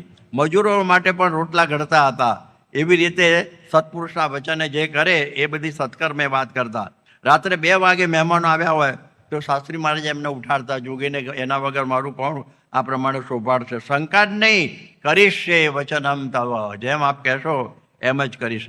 પ્રથમના 15માં કહ્યું કે જેના વચનામૃતમાં કે જેના હૃદયમાં ભગવાનની ભક્તિ હોય તે જે વચન ગુરુ કહે, ભગવાન કહે, એ પરમ સત્ય કરીને જ માને. એવું આ યોગી બાપાનું હતું. શાસ્ત્રી મહારાજના સમયમાં પણ આપ જાણીએ છીએ કે ભગતજી માટે કેટલો બધો ભાવ કે મેસૂબ એ પોતે ઉપાડીને પાણી ડોળીને નાવડાથી એ પોતે લઈ ગયા. આ બધી સેવા. આપણે જો પ્રમુખ સ્વામીની એક વાત સાંભળીએ કે જ્યારે ગઢડાનું મંદિર થયું, જ્યારે પથ્થર વધેલા હતા બધા ત્યાં, એ વેચવા માટે ત્યાં એમને મોકલેલા. હવે એમાં ટાઈમ બહુ જાય, અને બધા ત્યાં ઊંડા 100 ફૂટના કૂવા, ફાખરા ખાવાના. પૂજ્ય દેવચરણ સ્વામી અને પ્રગટ બધા હતા. એ તો થાકી ગયા કે સ્વામી જતા રહીએ આપણે. ત્યારે પ્રમુખ સ્વામી કહે, જુઓ, હું શાસ્ત્રી મહારાજ સાથે બીજી બધી સેવાઓમાં કંઈ જોડાયો નથી, પણ ભાગીદાર નથી થયો. હવે આ સેવા મારાથી કેમ પડતી મુકાય, માટે આપણે પૂરું કરીને જ જવું. આ પ્રમાણે યોગીજી મહારાજ એમની કર્મની સેવા જબરજસ્ત હતી. આ મહંત સ્વામી આપણી સામે બેઠા છે, એમની સાથે અમે લગભગ 14 વર્ષ સુધી તો અમે, અને એના પહેલાં કેટલા વખત સુધી વાસણ ભેગા ઉટકેલા છે એ પણ મને યાદ આવે છે. એટલે મહંત સ્વામી પણ ખૂબ યોગી બાપાના વચને સેવાઓ કરેલી છે. આજ્ઞામાં ટૂંક થઈ ગયેલા છે. એ પણ અમે નજર જોયું છે, અનુભવ્યું છે. અને છેલ્લે વચનની સેવા. સારંગપુરમાં 2માં કહ્યું કે જે કંઈ ગુરુ કહે ભગવાન, એમાં હાફ પાડી દેવી, વેણ ઉપર વેણ ના લાવવું. અને બીજી આધ્યાત્મિક વાત, પ્રથમની 71માં કે જે અક્ષર સહિત પૃથ્વી પર ભગવાન બિરાજમાન છે, આ વાત સમજવી અને બીજાને કહેવી. આ વચનની સેવા શાસ્ત્રીજી મહારાજે કરી અને આપણી ગુરુ પરંપરાએ ઘણા બધા કષ્ટો વેઠીને કરી મહંત સ્વામી સુધી. તો આજે આખી દુનિયામાં અક્ષર પુરુષોત્તમના વાવટા ફરકતા થઈ ગયા. આ વચનની સેવા કહેવાય, અદ્ભુત સેવા કહેવાય. તો એમણે બધું કરી બતાવ્યું. ભગતજીએ પણ આ પ્રમાણે ગુણાતીતાનંદ સ્વામી મૂળ અક્ષર છે, વચનની સેવા કરવાનું થયું. બધા પેલા ભગતજી કુંડળ પહેરી અને કાન લબડી જવા ના પહેરાય. ગુણાતીતાનંદ સ્વામી મૂળ અક્ષર બરોબર, પણ તને ઉપાધિ બહુ થાય છે. એ તો કે ગમે તેમ થાય પણ મારે આ વાત કરવી જ છે.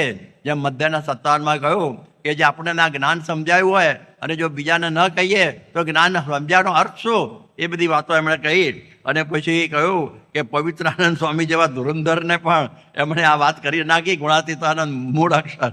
અને વચનની સેવાથી 150 સંતો અને 200 હરિભક્તોને ત્યાં બધાને આ પ્રમાણે આ શું કહેવાય કે ગુણાતીતાનંદ સ્વામી મૂળ અક્ષર છે એ નિષ્ઠા બેસી ગયેલી. અને શાસ્ત્રીજી મહારાજે પણ આપણે જોઈએ કે મહુવાની અંદર આ બધા હરિભક્તોની આગળ ભગતજી મહારાજ એ જ મોક્ષનું દ્વાર એકાંતિક છે એ વચનની સેવા ફિટ કરી આપ્યો પ્રસંગો કહીને. એટલે એ વચનની સેવામાં આપણે જોઈએ કે આપણા બધાએ કરવાની છે. આ તો મેં ગુરુઓની બધી વાતો કરી, પરંતુ આપણને પણ વચનની સેવામાં જેવી રીતે પુરુષોત્તમ સ્વામીની અહીં આગળ દેરી છે અને એમાં હરમાનભાઈને એમણે વાતો કરી, અક્ષર પુરુષોત્તમની ગાનાવાળાને એમને મગનભાઈને વાતો કરી. અને પછી તો આખા આફ્રિકામાં આધાર લંડોળા બેઠા છે ને, એ બધો સત્સંગ વાતોથી થયો છે વચનની સેવાથી. અમારા હર્ષદભાઈ દવે, મણિભાઈ સલાડવાળા, અકાભાઈ, અમરલાલ કરસનભાઈ, પછી જર્મનના પૂંજાભાઈ, પછી આપણે જોઈએ કે પરદેશની અંદર બધી બહેનો બધી અમુક છે સાઉથ આફ્રિકામાં અને બીજા બધા નવસારીમાં, એ બધાએ જે વચનની સેવાઓ કરેલી, તો આજે બધા ગામોમાં અને દેશોમાં આટલો બધો સત્સંગ થઈ ગયો છે. હવે છેલ્લે એટલી વાત સમજવાની કે આપણો જ્યારે યોગી પ્રમુખ સ્વામી મહારાજનો અમૃત મહોત્સવ થયેલો ત્યારે હવાઈ ટાપુના શિવાય સુબ્રમણ્યમ બહુ મોટા સંત છે આવેલા, અને એને આટલું જ કહેલું, સમજો બરોબર, કે સેવાની વાત. એમણે કહ્યું તમારે કંઈ બીજું કરવાનું નથી, આ પ્રમુખ સ્વામી મળી ગયા છે તો ઓબે યોર ગુરુ, ઓબે યોર ગુરુ, ઓબે યોર ગુરુ. તમારા ગુરુની આજ્ઞામાં તમે ટૂંક થઈ જાઓ, આ જ તમારી સાધના છે. અને આમ જો મન કર્મ અને વચને આપણે મહંત સ્વામી મહારાજને સેવીએ તો પછી મેરો ઘાટ દૂસરો બનાવ્યો હે એ મુજબ આપણો ઘાટ દૂસરો એટલે બ્રહ્મરૂપ થઈ જાય. એવી કૃપા આજના ગુરુ પૂર્ણિમાએ મહારાજ સ્વામી અને પ્રમુખ સ્વામી મહારાજ અને મહંત સ્વામી મહારાજ આપણા ઉપર કરે, એ જ પ્રાર્થના અમારો ઘાટ તમારા ઘાટ જેવો બનાવી દેજો. જેમ ખેડૂત પાકનું પોષણ કરે, જેમ વાલી સંતાનનું પોષણ કરે, તેમ ગુરુ શિષ્યનું પોષણ કરતા હોય છે. એ લૌકિક પોષણ પણ કરે છે અને આધ્યાત્મિક પોષણ પણ કરે છે. સદગુરુ નિષ્કુળાનંદ સ્વામીએ જેમ લખ્યું, વળી સમે સમે સંભાળ જાણો કરે હરિજનની રે, એવું બીજું કોણ દયાળ. તો સત્પુરુષ દ્વારા, ગુરુ દ્વારા આપણી આ લોકના વ્યવહારની પણ સંભાવના થતી રહે છે. તેની સાથે સાથે શ્રીજી મહારાજે વચનામૃતમાં કહ્યું તે મુજબ સાચા ગુરુ, ગુણાતીત ગુરુ આપણા સૌના જીવનમાં ભાગવત ધર્મનું પોષણ પણ કરે છે. ભાગવત ધર્મ એટલે ધર્મ, જ્ઞાન, વૈરાગ્ય અને ભક્તિ, આ ચારેય સદ્ગુણોનું પોષણ મહંત સ્વામી મહારાજ દ્વારા વિશ્વમાં વ્યાપેલા તેઓના શિષ્ય સમુદાયમાં થતું આવ્યું છે. સ્વામીશ્રી 2018ના વર્ષમાં મે મહિના દરમિયાન સિકંદરાબાદ પધારેલા. તે વખતે 3 મેના રોજ જ્યારે તેઓ સભા પૂર્ણ કરી લિફ્ટ દ્વારા પોતાના ઉતારા તરફ જઈ રહેલા, ત્યારે સંતોએ સ્વામીશ્રીને એક યુવતીના પ્રસંગની વાત જણાવી. આ સત્સંગી યુવતીના વિવાહ વૈષ્ણવ કુટુંબના એક યુવક સાથે થયેલા, પરંતુ સગાઈ થયા બાદ ખ્યાલ આવ્યો કે જે યુવક સાથે આ યુવતીની સગાઈ થઈ છે એ યુવાનને કેન્સરનું દર્દ લાગુ પડ્યું છે. આ જાણીને પેલા યુવકે સામેથી આ સત્સંગી યુવતીને વાત કરી કે મને તો આવો કેન્સરનો રોગ લાગુ પડ્યો છે, માટે આપણે આ વિવાહ અહીંયા ફોક કરી દઈએ. ત્યારે આ સત્સંગી યુવતીએ એ યુવાનને કહ્યું કે આવું હું ન કરી શકું, કારણ કે આપણી સગાઈ થઈ ત્યારથી મેં તમને મારા પતિ તરીકે મનોમન સ્વીકારી લીધા છે. શ્રીજી મહારાજની આજ્ઞા છે કે પોતાનો પતિ ગમે તેવો હોય, એ રોગી હોય, ગમે તે હોય, પણ એની સંભાવના એ છેક સુધી કરવી. અને મારા ગુરુની આજ્ઞાથી આ સંબંધ આપણે બાંધ્યો છે, તો હું તમારી ગમે તેવી પરિસ્થિતિમાં પણ તમારી સેવા કરીશ, પરંતુ આપણે આ સંબંધ તોડી ન શકીએ. તો આ પ્રકારનો એક પતિવ્રતાનો ધર્મ આ યુવતીના જીવનની અંદર જોઈ, એની વાત સાંભળી મહંત સ્વામી મહારાજના મુખેથી શબ્દો સરી પડ્યા કે આ તો વર્લ્ડ રેકોર્ડ જેવું કહેવાય કે કેવી પ્રકારનો આ પતિવ્રતાનો ધર્મ આ એક યુવતીના જીવનની અંદર જોવા મળે. લોયાના 6 વચનામૃતમાં શ્રીજી મહારાજ કહે છે કે એક નિષ્કામ ધર્મ હોય તો બીજા બધા ધર્મ એની અંદર સમાઈ જાય છે.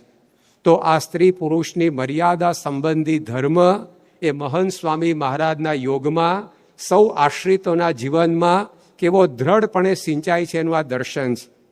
આ ધર્મથી લઈને આ લોકમાં સત્ય, દયા, અહિંસા, પ્રામાણિકતા વગેરે જે ધર્મની વાત કરવામાં આવે છે, એનું પોષણ પણ સ્વામીશ્રી પોતાના આશ્રિતોમાં કરે છે. જ્યારે તેઓ 2017ના વર્ષમાં અમેરિકા પધારેલા, ત્યારે ત્યાં તેઓ સમક્ષ એટલાન્ટા વિસ્તારના સત્સંગની અહેવાલ એની રજૂઆત થતી હતી. એમાં સંતોએ ત્યાંના એક હરિભક્ત પ્રવીણભાઈનો પ્રસંગ એનો ઉલ્લેખ કર્યો કે આ પ્રવીણભાઈ એક પબ્લિક સ્ટોરમાં નોકરી કરે. એ સ્ટોરની અંદર એક અમેરિકન મહિલા તેઓના $10,000 અને ક્રેડિટ કાર્ડ એ ભૂલીને ચાલ્યા ગયા. આ નજરમાં પેલા પ્રવીણભાઈની આવ્યું અને એમણે પોતે રકમ અને ક્રેડિટ કાર્ડ પોતાની પાસે સાચવી. જે તે મહિલા ભૂલી ગયા હતા એમનો કોઈ પણ રીતે સંપર્ક કરી એમને બોલાવ્યા અને એમને પોતાની આ મતા અને આ ક્રેડિટ કાર્ડ પાછું આપ્યું. ત્યારે પેલી અમેરિકન મહિલા એકદમ રાજી થઈ ગયા, કારણ કે ઘણા સમયથી આ ખોવાયું ત્યારથી એ ઉચાટમાં હતા. અચાનક પોતાનું ક્રેડિટ કાર્ડ અને $10,000 પાછા પ્રાપ્ત થયા એટલે મહિલા એકદમ ઉત્સાહમાં આવી આ પ્રવીણભાઈને ભેટવા ગયા.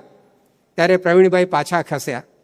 એમણે કહ્યું કે મારા ગુરુની આ રીતે મળવાની આજ્ઞા નથી, કારણ કે ત્યાંના સમાજની અંદર તો આ એક સાહજિક પ્રક્રિયા, પણ આ સત્સંગીય મર્યાદા એમની વાત એમને કરી. તો પેલી જે મહિલા હતા એમણે પોતાની આ રકમ ક્રેડિટ કાર્ડ પાછું આપવા બદલ પ્રવીણભાઈનો આભાર માનવા રૂપે અમુક રકમ પુરસ્કાર તરીકે આપવાની વાત કરી. એમાં પણ આ હરિભક્તે ના પાડી કે આ તો મારી ફરજ છે, આમાં મેં કોઈ ઉપકાર કર્યો નથી, મારા ગુરુની આજ્ઞા નથી, આ પૈસા પણ મારાથી ન લેવાય. આ વાત જ્યારે જે સ્ટોરમાં પ્રવીણભાઈ નોકરી કરતા હતા એના માલિકે જાણી, ત્યારે માલિકને ગૌરવ થયું કે મારા સ્ટોરની અંદર આવી વ્યક્તિઓ કામ કરે છે. તે સ્ટોરના માલિકે 1 વર્ષ સુધી તિલક ચાંદલા સહિત પ્રવીણભાઈનો ફોટો પોતાના સ્ટોરના દરવાજે લગાડી રાખ્યો કે મારા સ્ટોરની અંદર આવા પ્રામાણિક માણસો કાર્ય કરે છે. તો મહંત સ્વામી મહારાજ કેવી રીતે પોતાના આશ્રિતોમાં ધર્મનું પોષણ કરી રહ્યા છે આપણને ખ્યાલ આવે. ત્યાર પછી ભાગવત ધર્મનું બીજું અંગ છે જ્ઞાન. તો સ્વામીશ્રીના સંગે આજે લાખો હરિભક્તો આબાલ વૃદ્ધ બાઈ ભાઈમાં એવી ઉત્કૃષ્ટ કક્ષાની સમજણનું સિંચન થતું આવ્યું છે.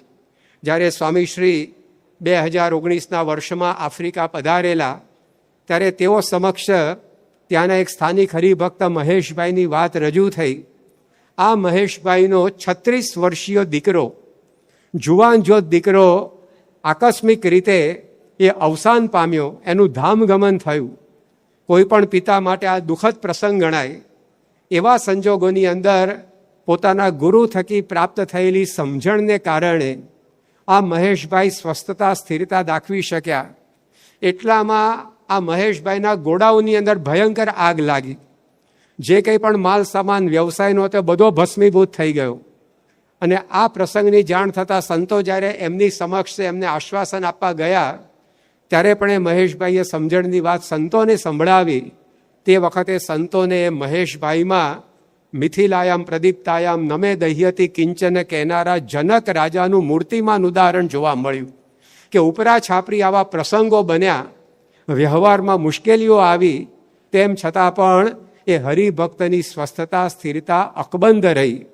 તો જ્ઞાન એ સ્વામી બાપા કહેતા કે ખપમાં આવે એ જ્ઞાન. જ્યારે મહંત સ્વામી મહારાજના સંગે આવી સમજણ હરિભક્તોમાં સિદ્ધ થાય છે.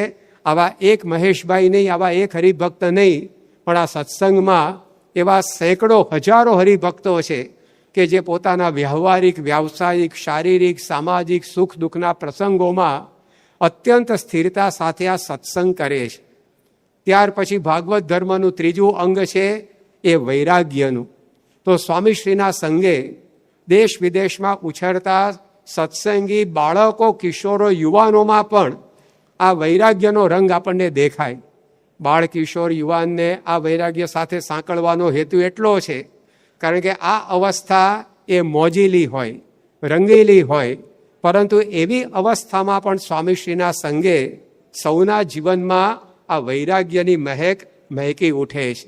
તારીખ 12 સપ્ટેમ્બર 2019 સ્વામીશ્રી જોહાનિસબર્ગ હતા, સાઉથ આફ્રિકામાં. આ દિવસની સવારે તેઓની પ્રાતઃ પૂજામાં દક્ષિણ આફ્રિકાના જુદા જુદા મંડળના યુવકોએ કીર્તન ભક્તિ રજૂ કરી.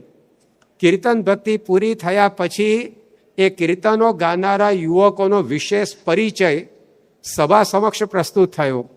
એની અંદર જણાવવામાં આવ્યું કે આજે સ્વામીશ્રીની પૂજામાં જે યુવકોએ કીર્તનો ગાયા છે એ યુવકોએ કેટલાય દિવસો સુધી શ્રીજી મહારાજના પરમહંસોએ જે પ્રકરણો પાળ્યા હતા એમાંથી એ પસાર થયેલા છે. દાખલા તરીકે એ યુવકોએ દિવસો સુધી રોજ 5 ઘેર જોળી માગવાની, જોળીમાં જે અનાજ આવે એને પાણીમાં ઝપકોળવાનું અને એના ગોળા વાળીને જમવાનું વ્રત કરેલું.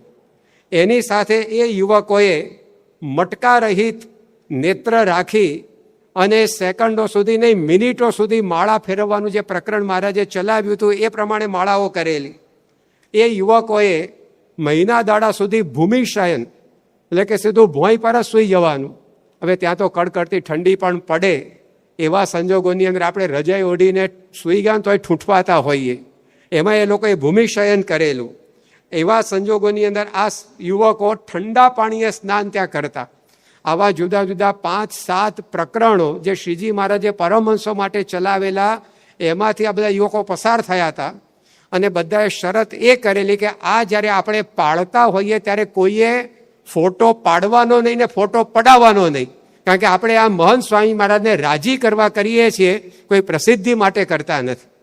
તો કેવી ભાવના મહંત સ્વામી મહારાજે આ યુવકોની અંદર સિંચી છે, કેવું વૈરાગ્યનું વન એમના જીવનની અંદર ખડું કર્યું છે. આ બોચાસણ વિસ્તારના જે એક યુવક વૈભવભાઈ, એમને 96% પ્રાપ્ત થયા, તો એને કારણે એમને 42,000 રૂપિયાનો પુરસ્કાર એ પ્રાપ્ત થયેલો. પરંતુ એમને ખબર પડી કે બોચાસણ મંદિરના માસ્ટર પ્લાનનું કામ ચાલુ થયું છે, તો પોતાની આ બધી જ રકમ જે એણે મોટરસાયકલ ખરીદવા માટે રાખેલી એ મંદિરની સેવાની અંદર આપી દીધી. આજે ઘણીવાર યુવાનો એવા હોય છે કે બાપના ખિસ્સામાંથી 42,000 કાઢીને મોટરસાયકલ લઈ આવે, આને સામેથી મળેલા એ મંદિરની સેવામાં આપ્યા. આ કોઈ સામાન્ય વાત નથી.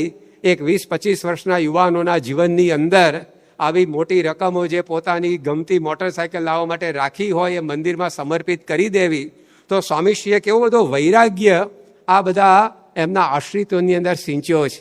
અને છેલ્લી વસ્તુ છે ભક્તિ. તો એ ભક્તિનું સિંચન પણ સ્વામીશ્રી એ આ બધા યુવાનોમાં, હરિભક્તોમાં કરી રહ્યા છે. ઓસ્ટ્રેલિયાની અંદર જ્યારે એડિલેડ અને પર્થમાં સ્વામીશ્રીએ મંદિરો કર્યા, ત્યાર પછી એ મંદિરોની અંદર મંદિરોની સેવા, સરભરા, પૂજા, આરતી વગેરે કરવા માટે તાત્કાલિક એ પૂજારીની વ્યવસ્થાની જરૂર ઊભી થઈ.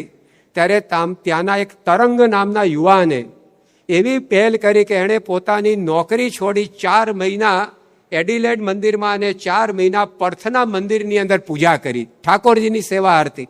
એના માટે પોતાની નોકરીને જતી કરી.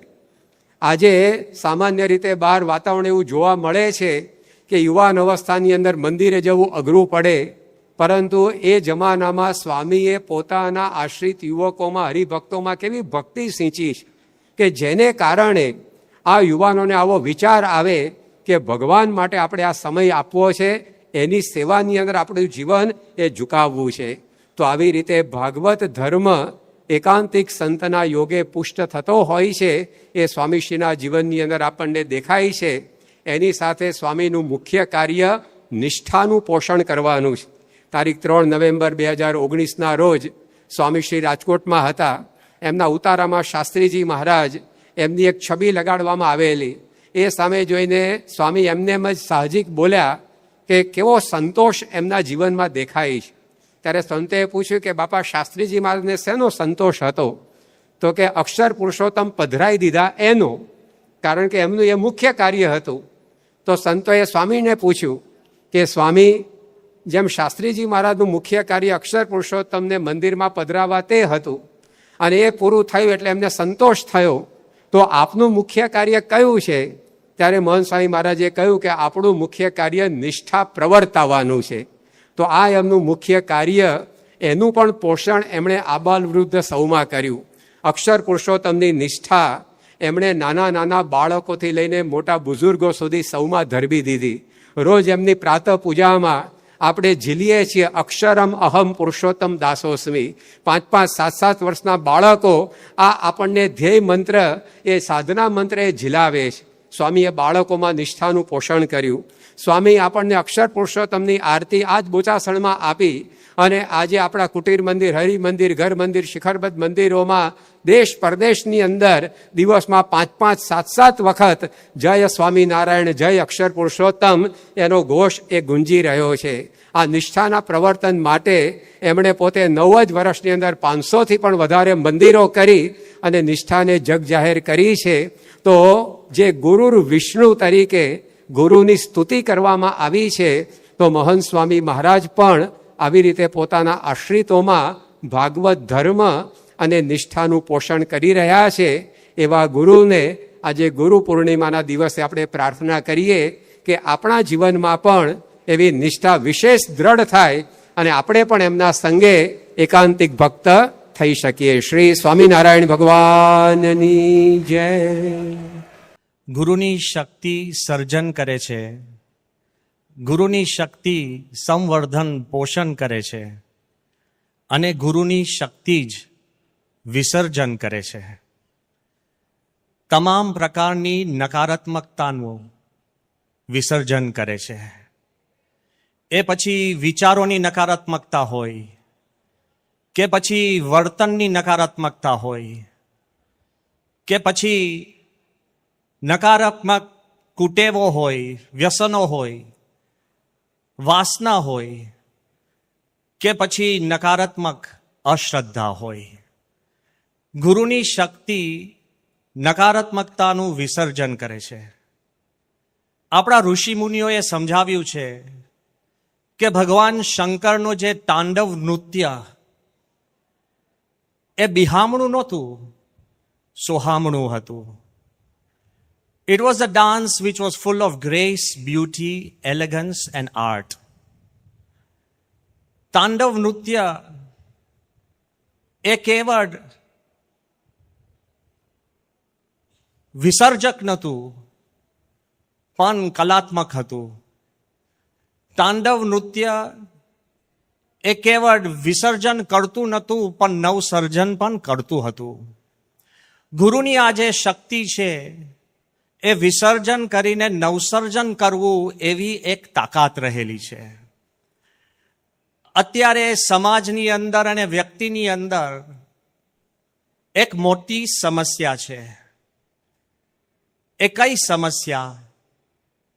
તો દેશોના મોટા મોટા વિચારકો ભેગા થઈને they started thinking that what is the greatest threat to humanity? માનવ માત્રનો મોટામાં મોટો જો કોઈ પણ ચેલેન્જ, પડકાર હોય કે ખતરો હોય તે શું છે? તો દેશ દેશાંતરના દેશોએ ભેગા થઈને વિચાર કર્યો. એ આપની આગળ હું રજૂ કરું છું. બુદ્ધિશાળી માણસો કહે છે કે અત્યારે જ્યારે યુદ્ધનું વાતાવરણ છે, અને જો ત્રીજું વિશ્વયુદ્ધ થાય અને દરેક દેશો એકબીજા ઉપર બોમ્બ ઝીકે તો આખી માનવ માત્ર ખલાસ થઈ જાય. પણ બીજા વિશ્વયુદ્ધ પહેલા હજુ તો વિચારકો વિચાર કરે છે કે કુદરતનો કોપ, ભૂકંપોની પરંપરા અને જ્વાળામુખી વોલ્કેનોઝ એ પણ સમગ્ર માનવ જીવનને અંત લાવી શકે એમ છે. અત્યારની સમસ્યા છે ક્લાઇમેટ ચેન્જ, વાતાવરણ અને હવામાન બદલાય છે, પૂર આવે છે, દુષ્કાળ પડે છે, જ્યાં ગરમી ત્યાં ઠંડી, ઠંડી ત્યાં ગરમી. એવું જો વધુ ચાલ્યું તોય માનવને જીવવાનું પ્રશ્ન ઊભો થઈ જાય. આગળ ઉપર વિચારકો કહે છે કે પૃથ્વીની ધરી આમ છે અને જો પૃથ્વીની ધરી બદલાય, if the axis of the earth changes, તોય માનવ માત્ર અને જીવન ખલાસ થઈ જાય. આગળ વિચારકો વિચાર કર્યો કે આકાશમાંથી અને અવકાશમાંથી ઉલ્કાપાત થાય, મીટરોઇટ્સ ઓર એસ્ટરોઇડ જો સ્ટ્રાઇક થાય તો પૃથ્વીની દિશા અને ગતિ બદલાય તો પણ માનવ માત્ર ખલાસ થઈ જાય એમ છે.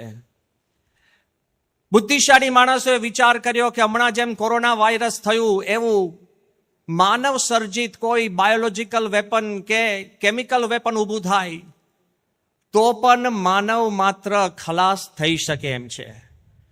આગળ વિચારકો વિચાર કરે છે કે આ બધું તો વિચારીએ, પણ ઇન્ટરગેલેક્ટિક ક્લાઉડ્સ, પૃથ્વી અને સૂર્ય વચ્ચે એક મોટું વાદળ આવે અને સૂર્ય બંધ થઈ જાય ચમકતો, તોય માનવ માત્ર ખલાસ થઈ જાય.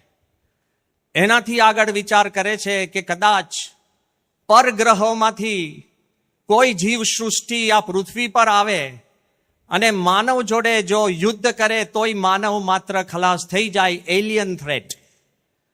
પણ એના કરતા એ કહે છે કે અત્યારે વૈજ્ઞાનિકોએ જે સંશોધન કર્યું છે,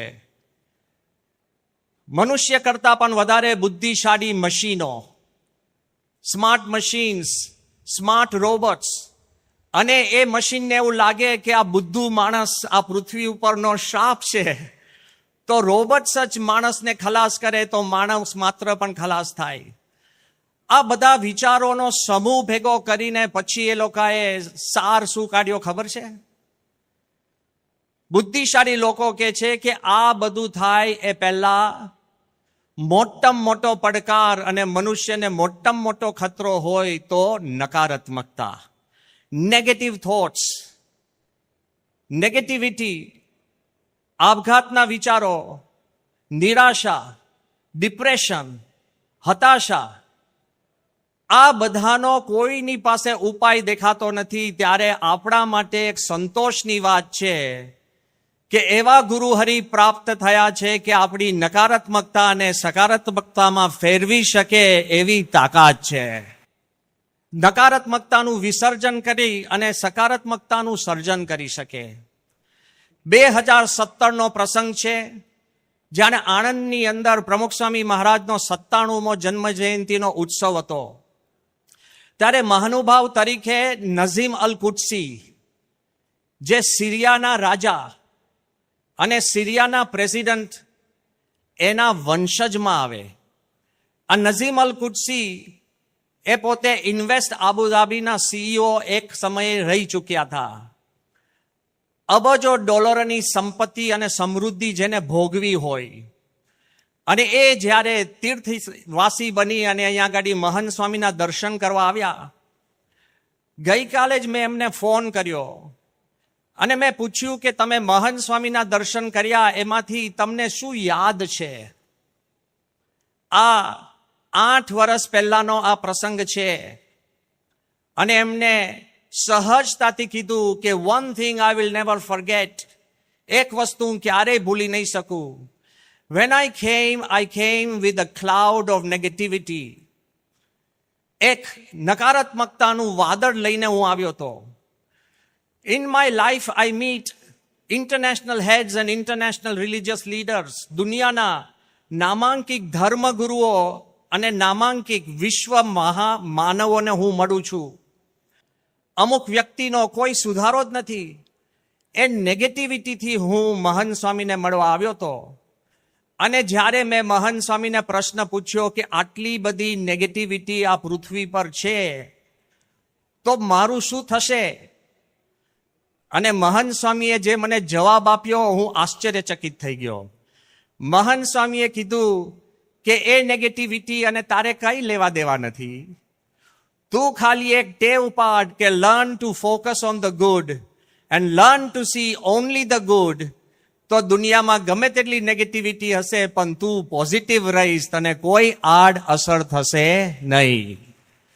પણ વર્તનની નકારાત્મક જે વલણ કે કોઈને કુટેવો હોય, વ્યસનો હોય પણ જાય નહીં, વાસના ને એવા સ્વભાવો હોય, ક્રોધ, લોભ, એ ટળે નહીં, એનું શું? તો આપની આગળ એક સત્ય ઘટના રજૂ કરું છું. એક ભાઈ જેમનું નામ હસમુખભાઈ હીરપરા, પહેલેથી જ એમને વ્યસનોની આદત, એટલે દારૂ, માંસ એમાં ચકચૂર રહે.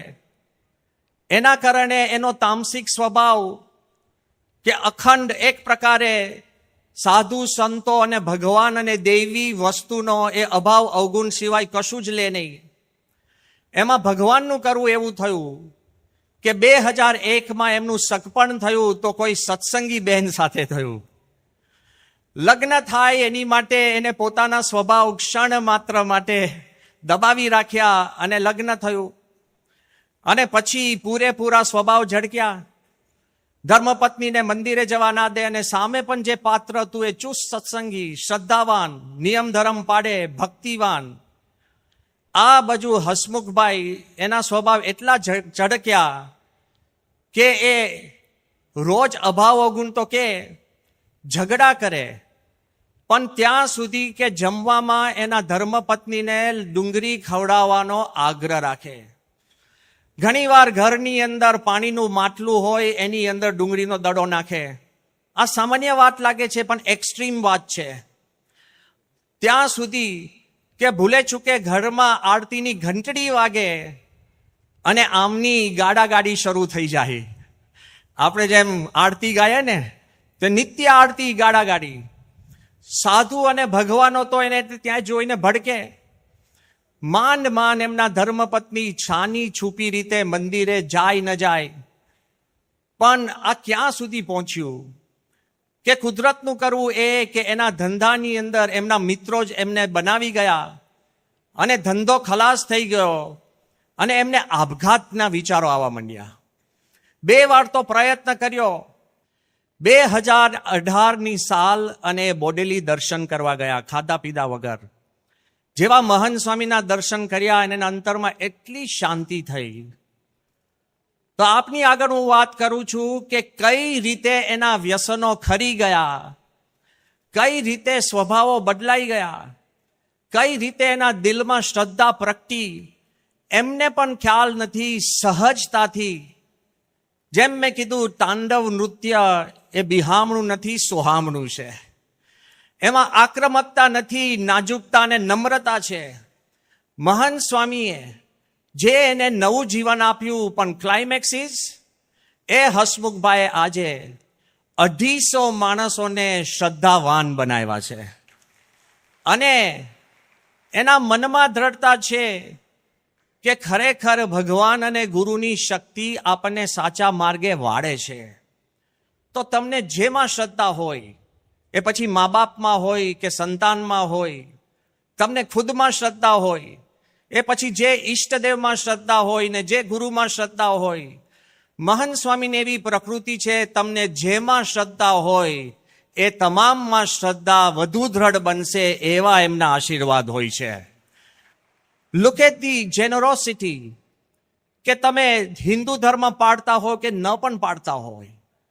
2019ની સાલમાં જ્યારે આબુધાબી મંદિરના ખાત વિધિ માટે મહંત સ્વામી મહારાજ આબુધાબી પધાર્યા, એટલે તે વખતે શેખ નયાનને મેં એરપોર્ટ ઉપર ટાર્મેક ઉપર કીધું કે સાહેબ તમને યાદ છે, તમે મને વારે વારે યાદ કરાવો છો કે મારો હાથ પકડીને મને સ્વર્ગમાં લઈ જજો. તે કે હા. મેં કહ્યું મારી ગતિ નથી અને મારી શક્તિ નથી, પણ આ મહંત સ્વામીની છે. એટલે તરત જ એમને મહંત સ્વામીનો હાથ પકડી લીધો. પછી સ્વાગત પત્યા પછી મહંત સ્વામી મને કહે કે બહુ આશ્ચર્ય થયું. મેં કીધું કેમ? એ કે 8 વખત હાથ છૂટી ગયો તો 8 વખત સાહેબે હાથ પકડ્યો. મેં સાહેબને જ્યારે પૂછ્યું, મેં કીધું સાહેબ તમે આટલો બધો હાથ પકડ્યો? એ કે તમે મને નહોતું કહ્યું. એ વાત સાચી છે. જેટલી વખત મેં એમનો હાથ પકડ્યો છે તેટલી વખત મને એક દિવ્ય સંચાર થયો છે. આ ખૂબ પવિત્ર ગુરુ છે, એને નજીક આવવાથી મારી શ્રદ્ધા વધે છે. તો યાદ રહે કે આજે ગુરુ પૂનમનો દિવસ છે. સર્જન તો સદગુરુનો કરશું, પોષણ પણ સદગુરુનું કરશું. પણ આજે આપણે ગુરુને કાંઈ પણ અર્પણ કરવું હોય તો આપણી કુટેવો, નકારાત્મકતાઓ, આપણી અશ્રદ્ધા હોય. કદાચ 100 માણસ 1000 માણસ ના પાડે. આબુધાબીનું મંદિર એટલે કોઈ કલ્પના નથી કરી શકતું આ દેશની અંદર આવું ભવ્ય હિન્દુ મંદિર બને. 1000 થી વધારે માણસોએ મને કહ્યું હશે કે સ્વામી ધીસ ઇઝ ઇમ્પોસિબલ, આ શક્ય જ નથી. ખાલી એક પ્રમુખ સ્વામી મહારાજે પ્રાર્થના કરી હતી કે આબુધાબીમાં મંદિર થશે, એટલે સમય બદલાયો, સંજોગો બદલાયા અને મંદિર થયું છે. પણ જ્યારે મંદિર બનતું હતું ત્યારે પણ એક નકારાત્મકતાનું મોજું આવ્યું હતું. કોવિડ, આજુબાજુ યુદ્ધો, દેશો બંધ, ટ્રાન્સપોર્ટ સિસ્ટમ બંધ, કામકાજ માત્ર બંધ. જ્યારે કોવિડની ચરમસીમા હતી ત્યારે નૈનપુરમાં બેઠા બેઠા આપણા ગુરુ મહંત સ્વામી એક પત્ર લખ્યો હતો 22 ડિસેમ્બર 2020માં. જ્યારે આખી દુનિયાના દેશો બંધ હતા ત્યારે મહંત સ્વામી એક પત્ર લખ્યો હતો. એ પત્રમાં 3 વાક્ય હું આપને કહું છું. બાપાએ લખ્યું કે મને દેખાય છે, બીજાને કઈ રીતે સમજાવવું. અને પછી મહંત સ્વામીએ કહ્યું કે આબુધાબીનું મંદિર થશે એ કેવળ પૃથ્વી પર ડંકા એના નહીં સંભળાય, ચંદ્ર ઉપર પણ નહીં, મંગળ ઉપર પણ નહીં, પણ આખા બ્રહ્માંડમાં સંભળાશે અને રાજા રખેવાળ બનશે. આવા શબ્દો લખવા જ્યારે આખી દુનિયા બંધ હોય તો જે ગુરુ આપણું ભવિષ્ય જોઈ શકતા હોય એ જ લખી શકે અને અશક્ય કામ શક્ય કરી શકે. તો આજના દિવસે આપણે એક જ પ્રાર્થના કરીએ, જો સાચા શિષ્યો હોય તો મહંત સ્વામીના ચરણોમાં તમારું જે અશક્ય કામ હોય, તમને લાગે આ શક્ય જ નથી, એવી પ્રાર્થના કરીને જજો અને see the miracle that happens in your life. He does not promise a miracle, but he works a miracle with your life. Let us pray to a guru who is true, not just for us, but the whole world at large. Thank you very much.